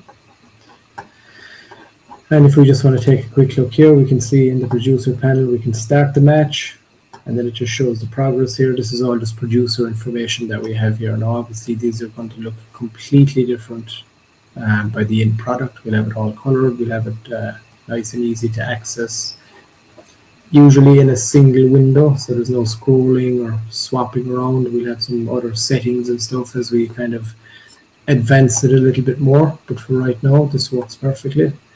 So let's go back to our live game board. There we are. So let's do another round. Start the match. The high card draw. So this is the big one that we just implemented. Let's see how it goes. Deal the high cards. Oh, there we go. Look at that. High card draw, Adam Mac, Mr. P. All right. So we're going to reveal Adam Mac. Boom, 10. 10, come on. It's a tough one. Mr. P. Hey, what did I get? We didn't see. We didn't see it. Okay, so let's make a note. Adam Mac has the high card anyway, so I didn't beat your 10. Yeah. Okay, so what we want to do is we want to go back here because it's not working as we wanted. So for the high card draw just implemented, after the producer to reveal the second card, the audience ever get to see it. The game state switches too quickly. I think we might implement a timer here. Yep, good call. We should implement maybe, let's go with a 5-second timer after the card is revealed before all the cards and back to the ladder in view. And then understood, because I wanted to come back to me and explain so I can see exactly what it's understanding from what I said, and if it's right, great. We'll have the architect put a plan in place to do it. And if there's anything we kind of want to nitpick out of it and see, oh no, it's not getting that correctly right. So let's see. Understood. After the second high card is revealed, the board should hold that view for 5 seconds so the audience can see both cards and the winner banner before transitioning to the ladder survey phase. Approach. Instead of the engine immediately transitioning to the survey phase when both cards are revealed, we'll add a delay. The cleanest way is to keep the high card draw visible on the board and use a server-side timer. After revealing the second card, the engine stays in high card phase with the winner set, and after 5 seconds the service automatically transitions to the survey phase and broadcasts the update. Perfect. That's what we want. All right, well, that's working there. Let's have another little look at our card that we're building out here. The man, the Don himself. So what I'm going to do is I'm going to just grab my marquee tool right here. And I'm going to create a circle that would roughly around there. And what I'm going to do is I'm going to create another version of this card, just so I have an original backup version as well. And let's delete that right there. Let's move it in a little closer to the edge here. Move that out of the way, so it's giving our 10 a little more gravitas right there. Okay, so there's our circle. Let's see if we can do the same down here. So there's a slight conflict on the sizing right here. Let's get it to that edge. Maybe a little bit bigger. And let's line it up there. And let's delete that.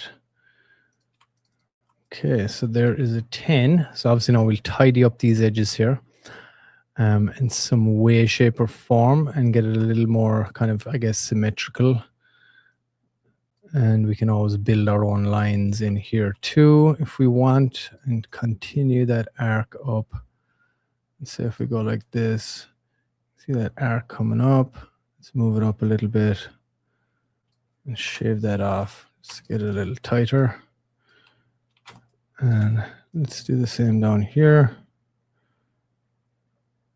Going off of that. There we go. That's a little messy.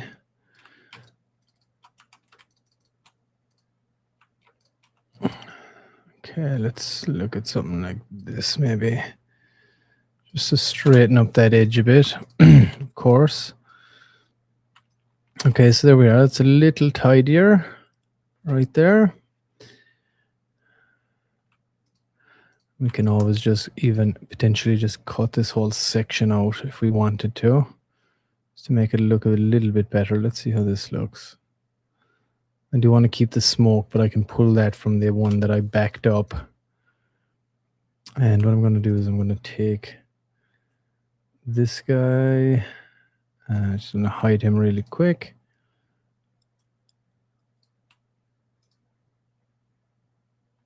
There's the heart. Okay, number 10 copy. So I'm going to take this out and I'll add it up to our other one up here as well. Let's put this on top. And let's put it below here, just like everything else. Let's change that 10 to a K.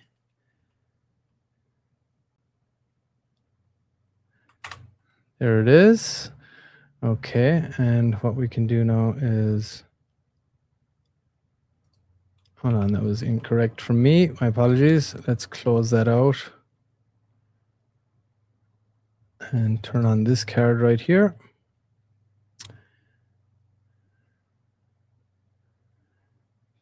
Copy. That is behind the red. Where did my 10 go? Guess it didn't bring it with us. 10 of hearts, so let's, there it is.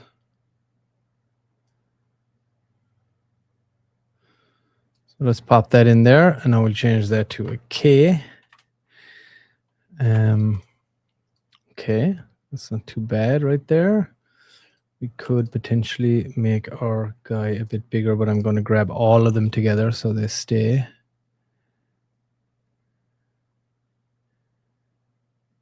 We could do that. And then with our red right here, so it's actually quite vibrant and it's a little different to the other one. So let's go to let's try our levels here and see if there's anything we can do with that. There we go. It's kind of darkening it down. It's making it a little darker and ties more in with the color of the heart right there, I think. Yeah, there we go. That's looking pretty good.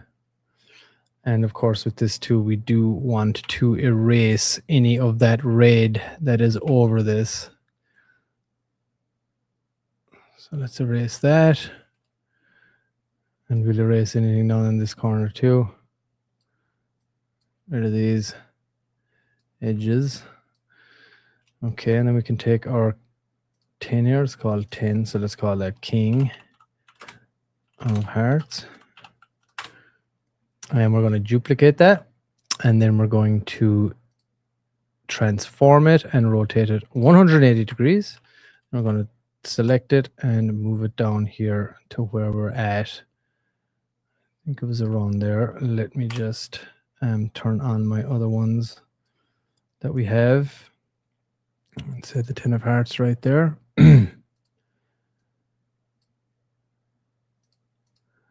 And let's remove this white card for now so I can get it the same. There it is, King of Hearts copy. So let's just line that up perfectly with the other one. All right. Okay, so that's that. And we can hide our other layer here now again. We can hide our 10 of hearts. And let's turn back on our backing right there. Okay, now let's get our similar edge here. I got to go to my circular marquee tool. There it is. That's roughly what it's looking like. So you see slight angle there.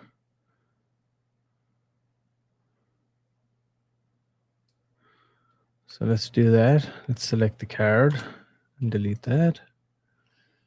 Okay. Not too shabby. Maybe that was a little heavy on one side there. But I got to do it actually with this. So let's keep that. So let's see how much of the smoke is cutting off. It's looking pretty similar there. Yeah, that's not looking too bad, I got to say. All right. And of course, everybody, always save your work as soon as you're done in case the power goes out. You lose it.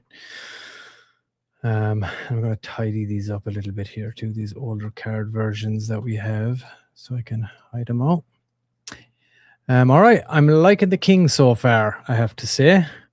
So there we go. We got our king card done, guys. Pretty much. I will tidy up these here on the next edition, and we can put some kind of a red line here to tidy those up. No problem. All right, are you liking the king so far? Yeah, loving it. Looking good. Looking good. Loving it. All right, beautiful, really nice. beautiful. Really nice.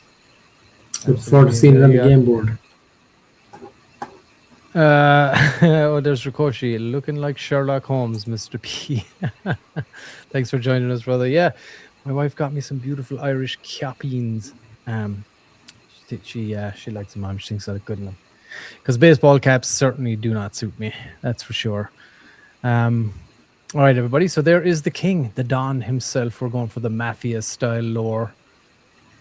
And we are going to be creating the other one. So maybe on the next version, or the next episode, I should say, we will be doing the Jack and the Queen and the Ace, all our color cards. And for anybody that's just tuning in right now, we did build out the other ones there not so long ago. There's the King. There's the 10 of clubs. There's the 10 of hearts. Oh, my 10 is gone. That's right. I'll get it from the diamonds here. That's fine. let's duplicate that 10 and then pop it up here into my 10 of hearts.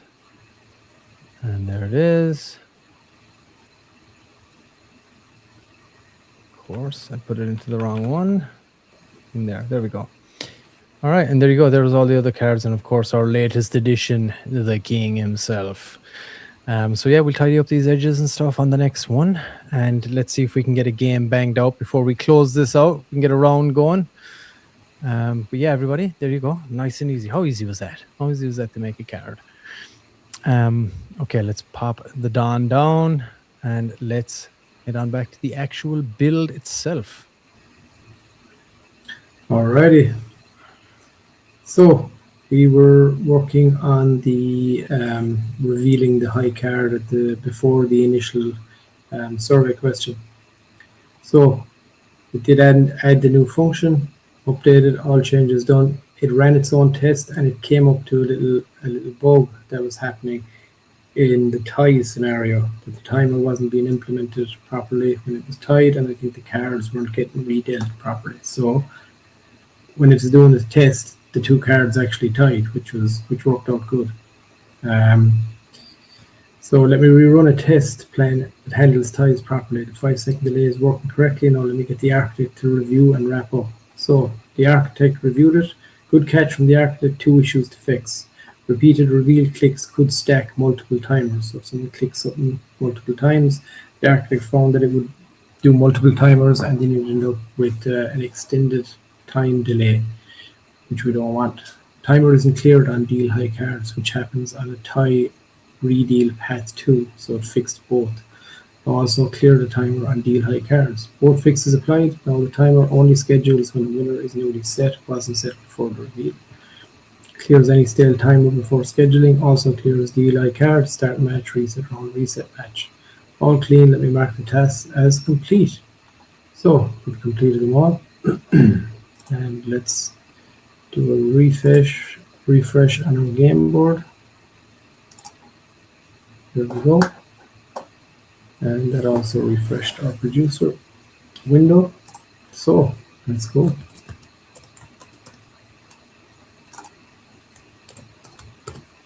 Let's see if we can get this working correctly. Adam Mac, Mr. P. Let's start the game. Ready to deal the high cards. Here we go. High card draw, Adam Mac, Mr. P. Adam Mac. Got a 2.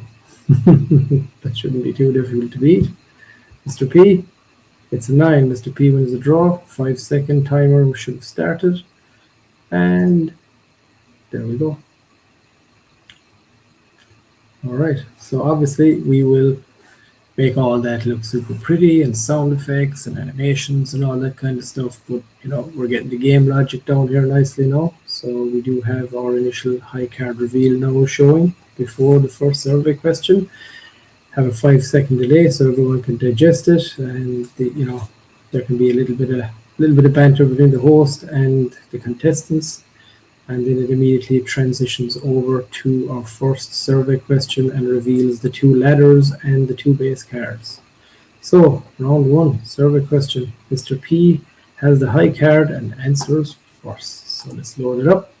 What percentage of people say they still use cash regularly? Interesting, in the crypto front. Mr. P, what percentage of people say they still use cash regularly? Oh, sorry. Yeah, I was muted there. My bad. Yeah, let's do this. Let's say 60%. 60% locked in. I will call floor. Oh, look what you know. I got it right. Jeez, Adam. It's almost like it's no questions. All right, okay, all right, let's do this thing. Start the card run on the king. Obviously, I'm going to keep it. I won't swap, and I will say lower than the king. It's a jack. Nice. Very and nice. I will go lower than a jack. It's a 7. So let's test out the freeze on the producer panel. As you can see here, I do have the option to freeze right here. So let's go back to the game panel. That was one of the bugs that we had fixed earlier.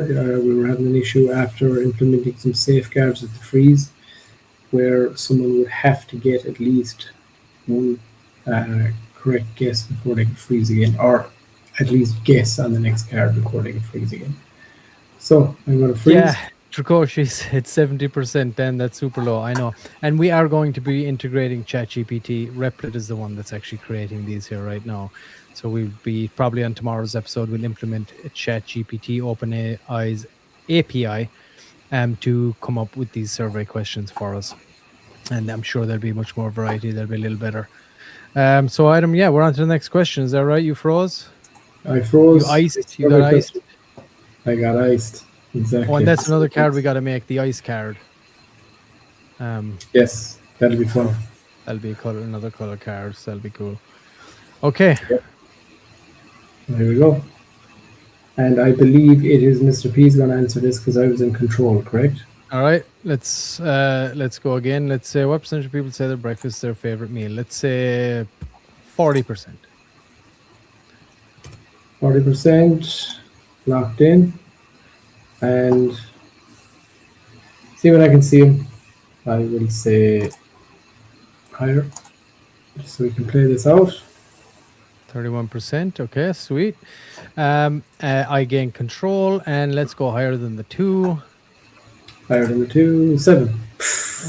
Okay, let's go lower than the 7. Lower than 7, 4. Nice. All right. Let's go higher than the 4. Higher than 4, 8. All right, and let's freeze. Freeze, there we go, Mr. P. Okay, everything's running nice and smoothly so far. Our high card reveal at the start, looking nice. Freeze is working well. Transitioning from player to player and player to question is going well. So, next survey question. Now, on my producer panels, I still get the option here to click higher or lower, even though you've just frozen and the next survey question has come up. So that's a little guardrail. Let me just show that to people. As you can see here, he's after freezing and next survey button has popped up. But these should not be clickable right now. I don't want to click one because it'll probably go and reveal the card and ruin the run that we're having. But I will take a screenshot and I will make a note that we need to fix that in the producer window. So we'll go to Replit. Oh, hold on a second here.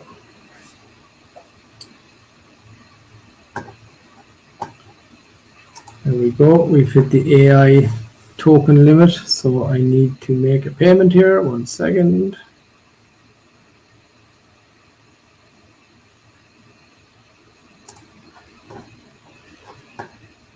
Okay.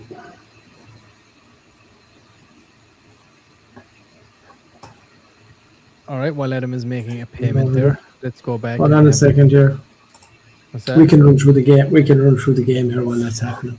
I'll make a note of it here. Yeah, no worries. Let's do it. Rather than just stopping date here and taking a minute to sort that out. So let's go. So next survey question. We won't ruin the momentum.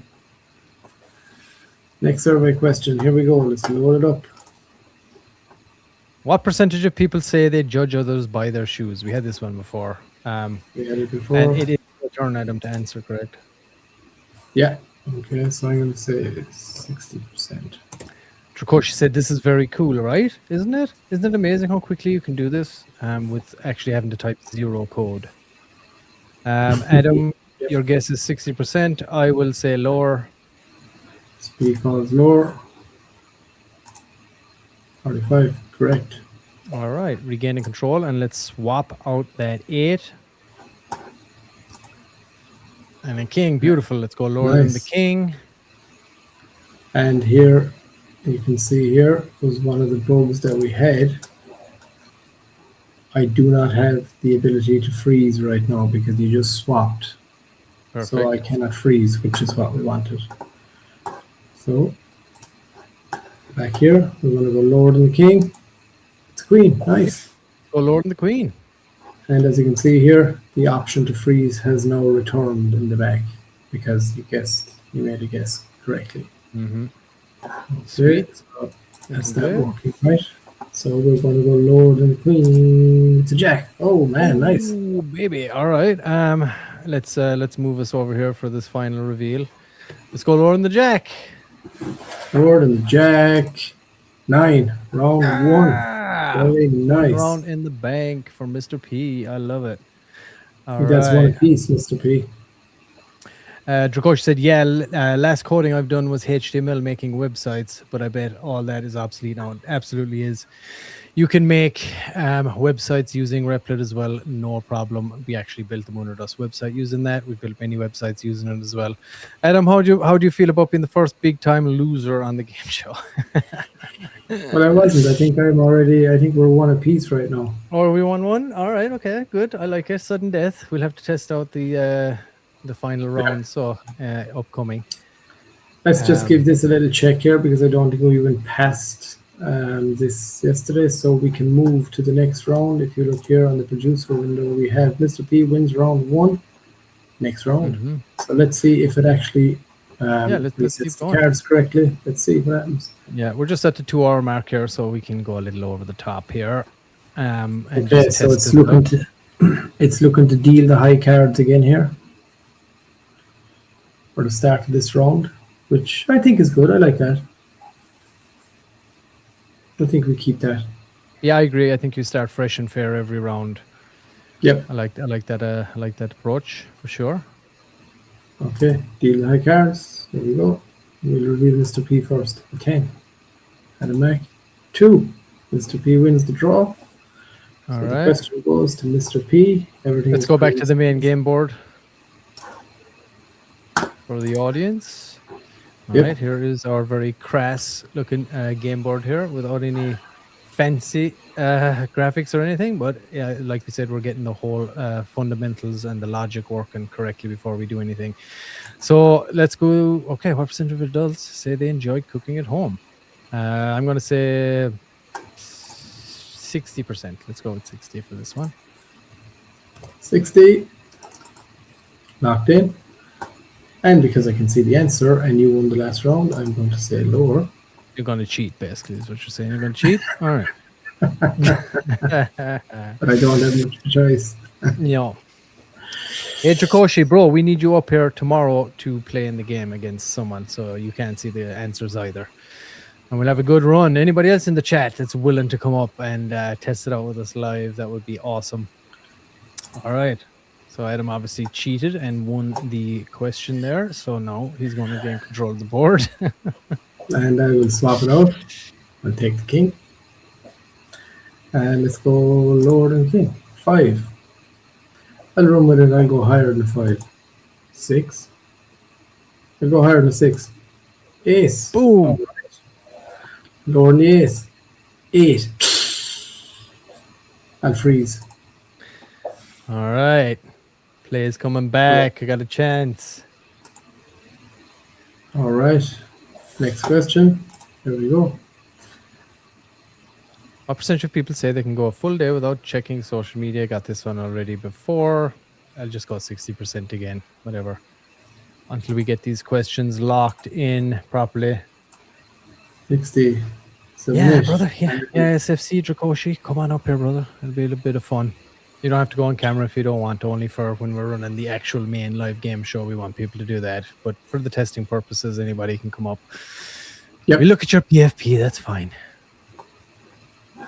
Okay, so I'm going to anti-cheat this time.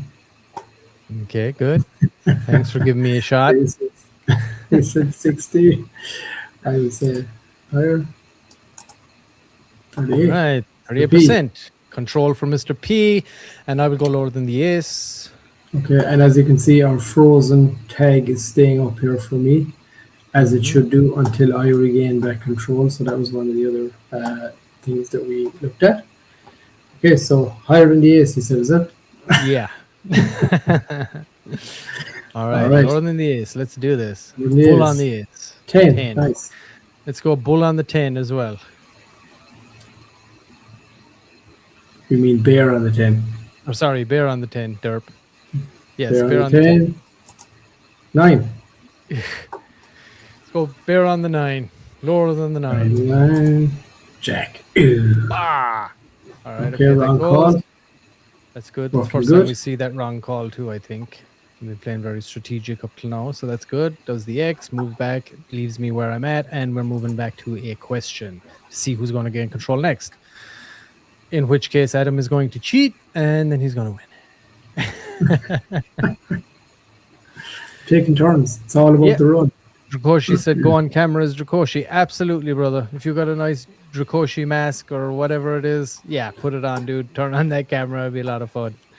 Get her done. Get her done. Get her done. What percentage of adults say they prefer texting over calling? Mr. P will answer. Okay, let's go with 70%. 70. And I will say lower. But you're actually extremely close. Very close. good guess. All right. All right, Adam. So, I mean, you're cheating your way to the top here. Let's continue on. All right, Adam. What are you going to do that 8? Swap it out? I'm getting the option to freeze here again. So okay. in the producer panel, so I'll make note of that and get that changed as well. So I'm going to swap that now. 3. Nice. And we'll go higher than 3. 5. Nice. For the win. Let's go higher than 5. 5. There Ace. Boom. Yes. Finish it up with an ace. Very nice. All right, so this is actually going to be our first tiebreaker round, I believe. Okay, perfect. Let's do that and see how this goes. You want to test it out? Yeah, let's do it. See what we got here. Let's do it. Just a few small UI things really in the producer panel so far. So, but the actual game board is working. I mean, obviously we're going to make it look beautiful with sound effects and everything, but the game board. Oh yes, hold on. Josh has just shown up. And in case you missed it, Josh, we made the king card. Are you still there with us? I wanna check it out. We are still building. Per your requirements, Josh. Per your requirements, sir. Per your suggestions, which was a great one. And here it is. Don Corleone as the king. Now we're still tweaking a few little bits here, obviously, and tidying it up. But for right now, this is where we have landed. And we used OpenArt.ai using Nano Banana, actually was the model we ended up using to create this bad boy. And we got our red tone there as well. And let me just show you as well. Here is the black version. Let me turn off that red highlight, and there you go. And obviously the king will change. It'll be a spade or a club. But there it gives you an idea of the original image that we got. We tidied it up a bit. I'm going to extend the smoke out of here as well, just coming up a little bit to tie that back in maybe. And we'll see how it looks. Test it out. But yeah, there you go, Josh. There is the king, brother. Good job. Great suggestion. And we had an awesome suggestion too about using only rows as the, what's the term again, Adam? The Gumar. The Gumar. The queen. Only rows as the Gumar for the queen. So I think that's a fun one. So yeah, so there you go, Josh. Awesome suggestion, brother. Thank you so much for it. I think we're going to stick on this theme. And really tied into the Mafia token, of course, and everything that we're doing here with the Moon or Dust Mafia. But there you go. Let's get back and finish this tiebreaker before we close things out. A lot of progress today. I'm really happy. Yeah, and you see how important it is to have suggestions from the community and the audience and stuff, because it's basically changed the whole field. We've now found the lore just from that one suggestion.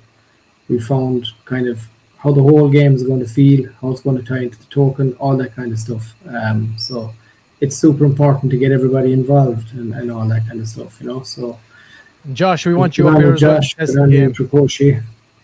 Yep.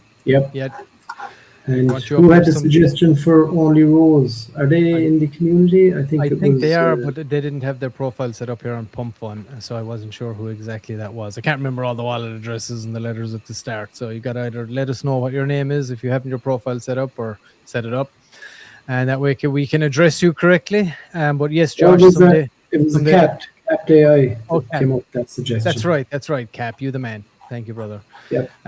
Yeah, good suggestion. So we're going to integrate that as well. That'll be fun. And as well, Josh, hey, it's someday that you're in the passenger seat, Rachel's driving. come up on the show if you got some good reception there or good coverage in your phone wherever you're traveling, and test the game out with us after that awesome suggestion. We'd love to have you on. Get your thoughts on the game as well. Of course, anybody that comes up, we want to get your thoughts. We want to get your feedback. Houston is rugging me. LOL. Sorry about that, brother.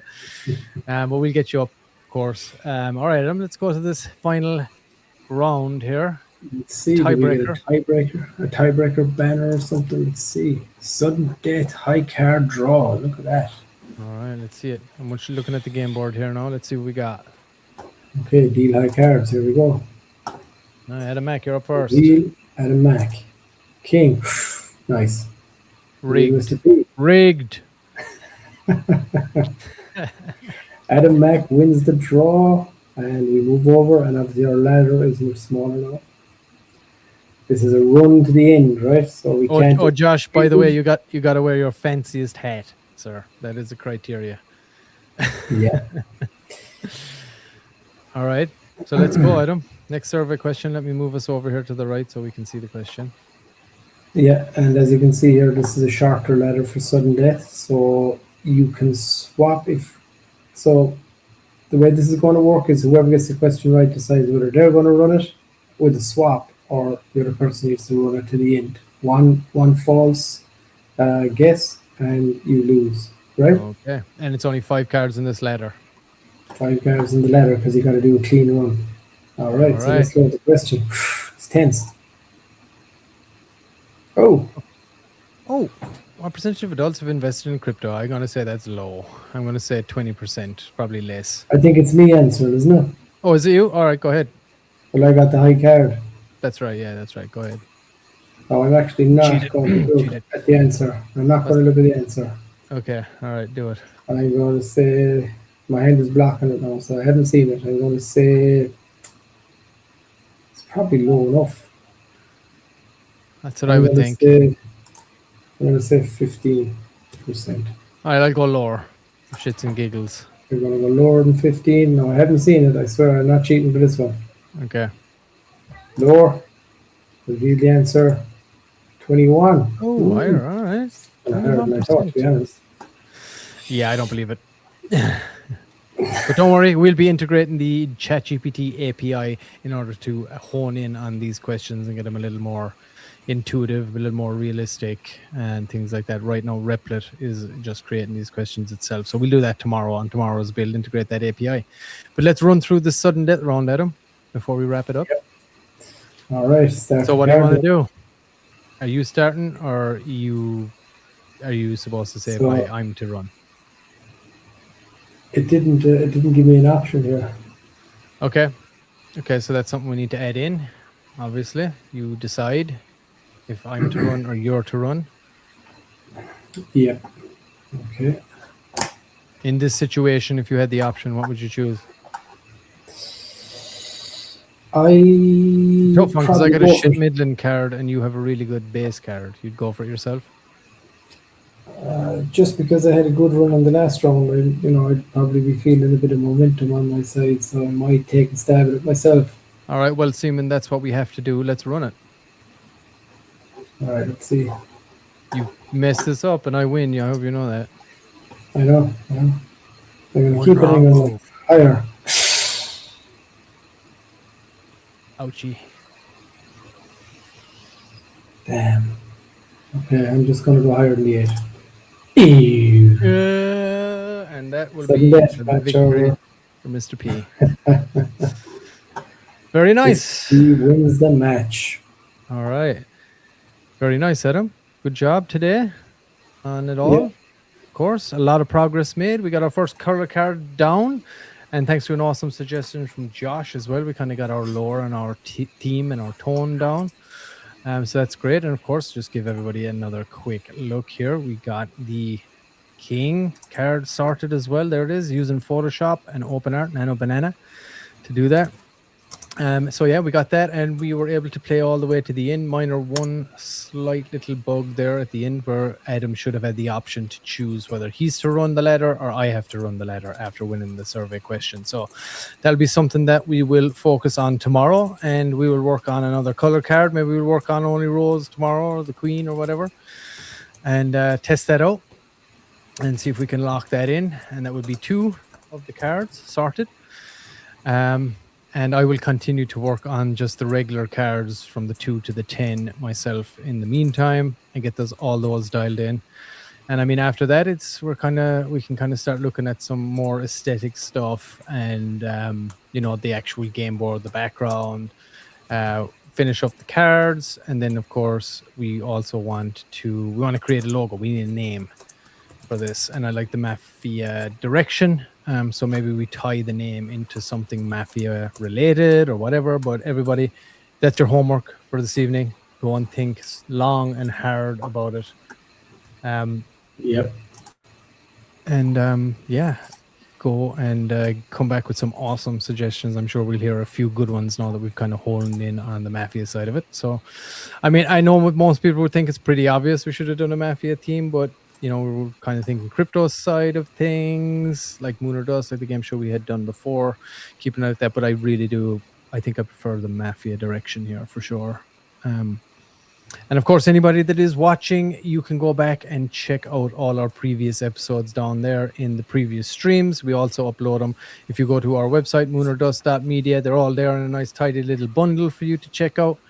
And of course, you have been watching episode 6 of the Pump Fun Hackathon Mod Media live build here. And we are building a live game show that we'll add to our roster to slot in there right beside Moon or Dust. And it is based on the classic 80s game called Card Sharks. So we've got a good, solid, fundamental build there with strong logic.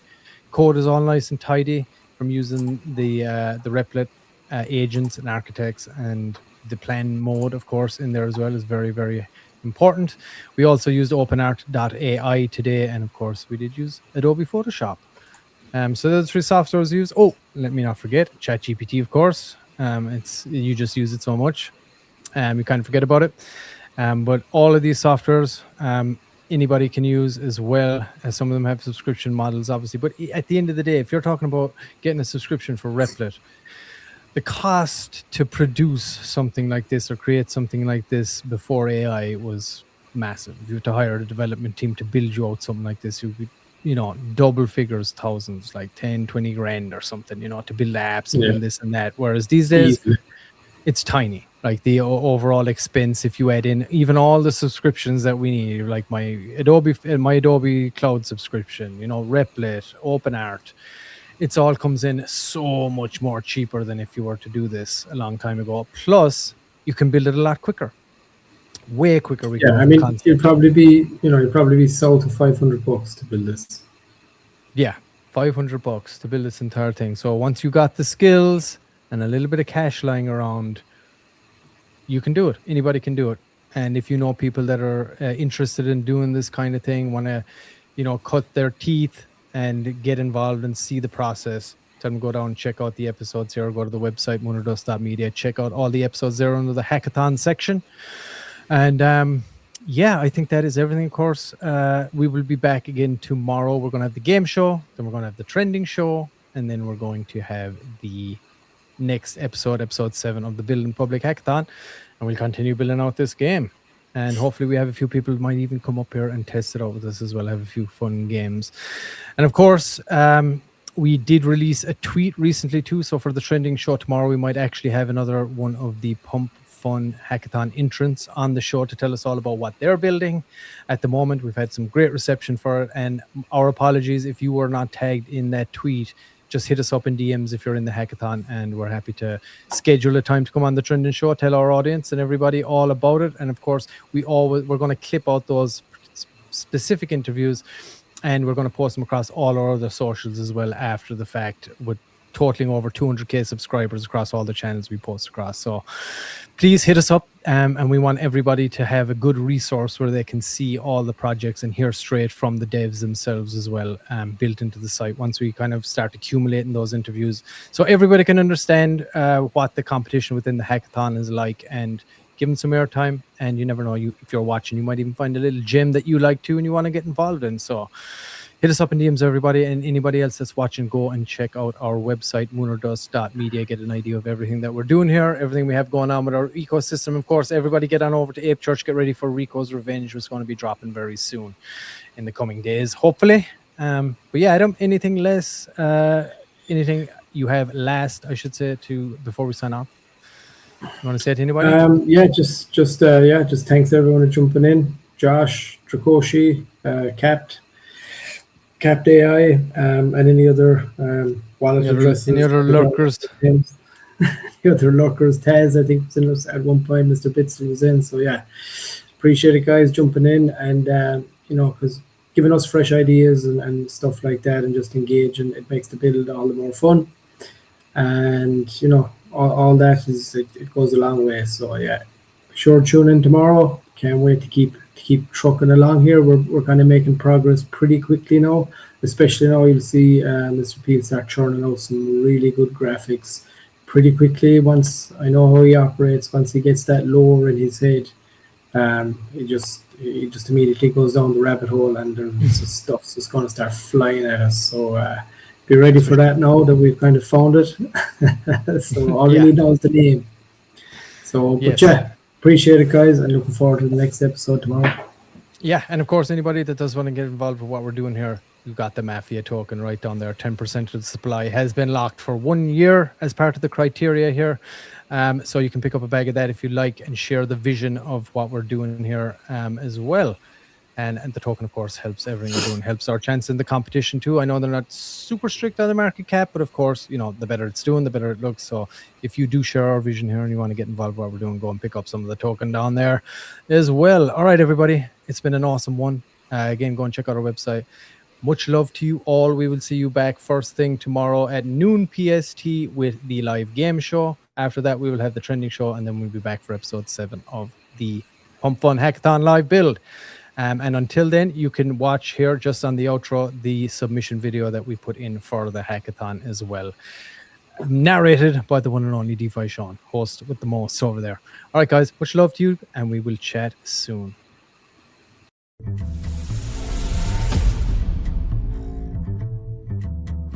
What is going on, everyone? I am DeFi Shaun, and Pump That Fun and the entire crypto world is about to get hit with the coolest thing it's ever seen, because Mod Media is joining the Build in Public Hackathon on Pump That Fun. We've done it once with Lunar Dust, our high production game show that's about 25 episodes in front of everyone on YouTube. But this time, for our second game, we're going to be building live on Pump That Fun for everyone to see. So let's go ahead and get into it. And for those that don't know me, I am DeFi Shaun, the owner of Crypto and Cause Investing, both the YouTube channel and the marketing company, and one of the co-founders of Mod Media, joined by my partners Adam and Mr. Pixel. We're building live entertainment that actually converts attention into on-chain activity. And the problem we're solving is simple. We all know crypto has amazing technology, but horrible engagement. Builders are either building something too complex or flat out too boring. Also, builders have the problem of getting people to engage and stay locked in, and most of the marketing they do feels fake or inorganic. Mod Media fixes that though by turning crypto into live, interactive entertainment. We go live 5 days a week with what we call Mod Trending, covering the top 5 projects trending on our bot. For those that didn't join us on YouTube building Lunar Dust, it is a high production deal or no deal style game where developers go head to head against our whales, picking their wallets for a chance to win up to 1,000 USD. Then that second game is coming to Pump That Fun. But exactly what are we going to be doing? We're going to be coding live. We're going to be testing it live. We're going to be bringing up community members to play the game, to break it, and to work out all the bugs in front of everyone to see. And at the same time, we're going to be bringing Mod Trending to Pump That Fun, Lunar Dust to Pump That Fun, and also teaching builders how to utilize AI for graphics, branding, and content creation. If you make crypto fun to watch, people stick around. And if people stick around, builders win. And when builders win, that's how entire ecosystems are built. And I hope Pump That Fun and our competitors are ready, because when Mod Media hits Pump That Fun, it is going to be essentially over. What we do, no one does it better, and the entire market is about to see that. So go ahead and strap up and enjoy the entertainment.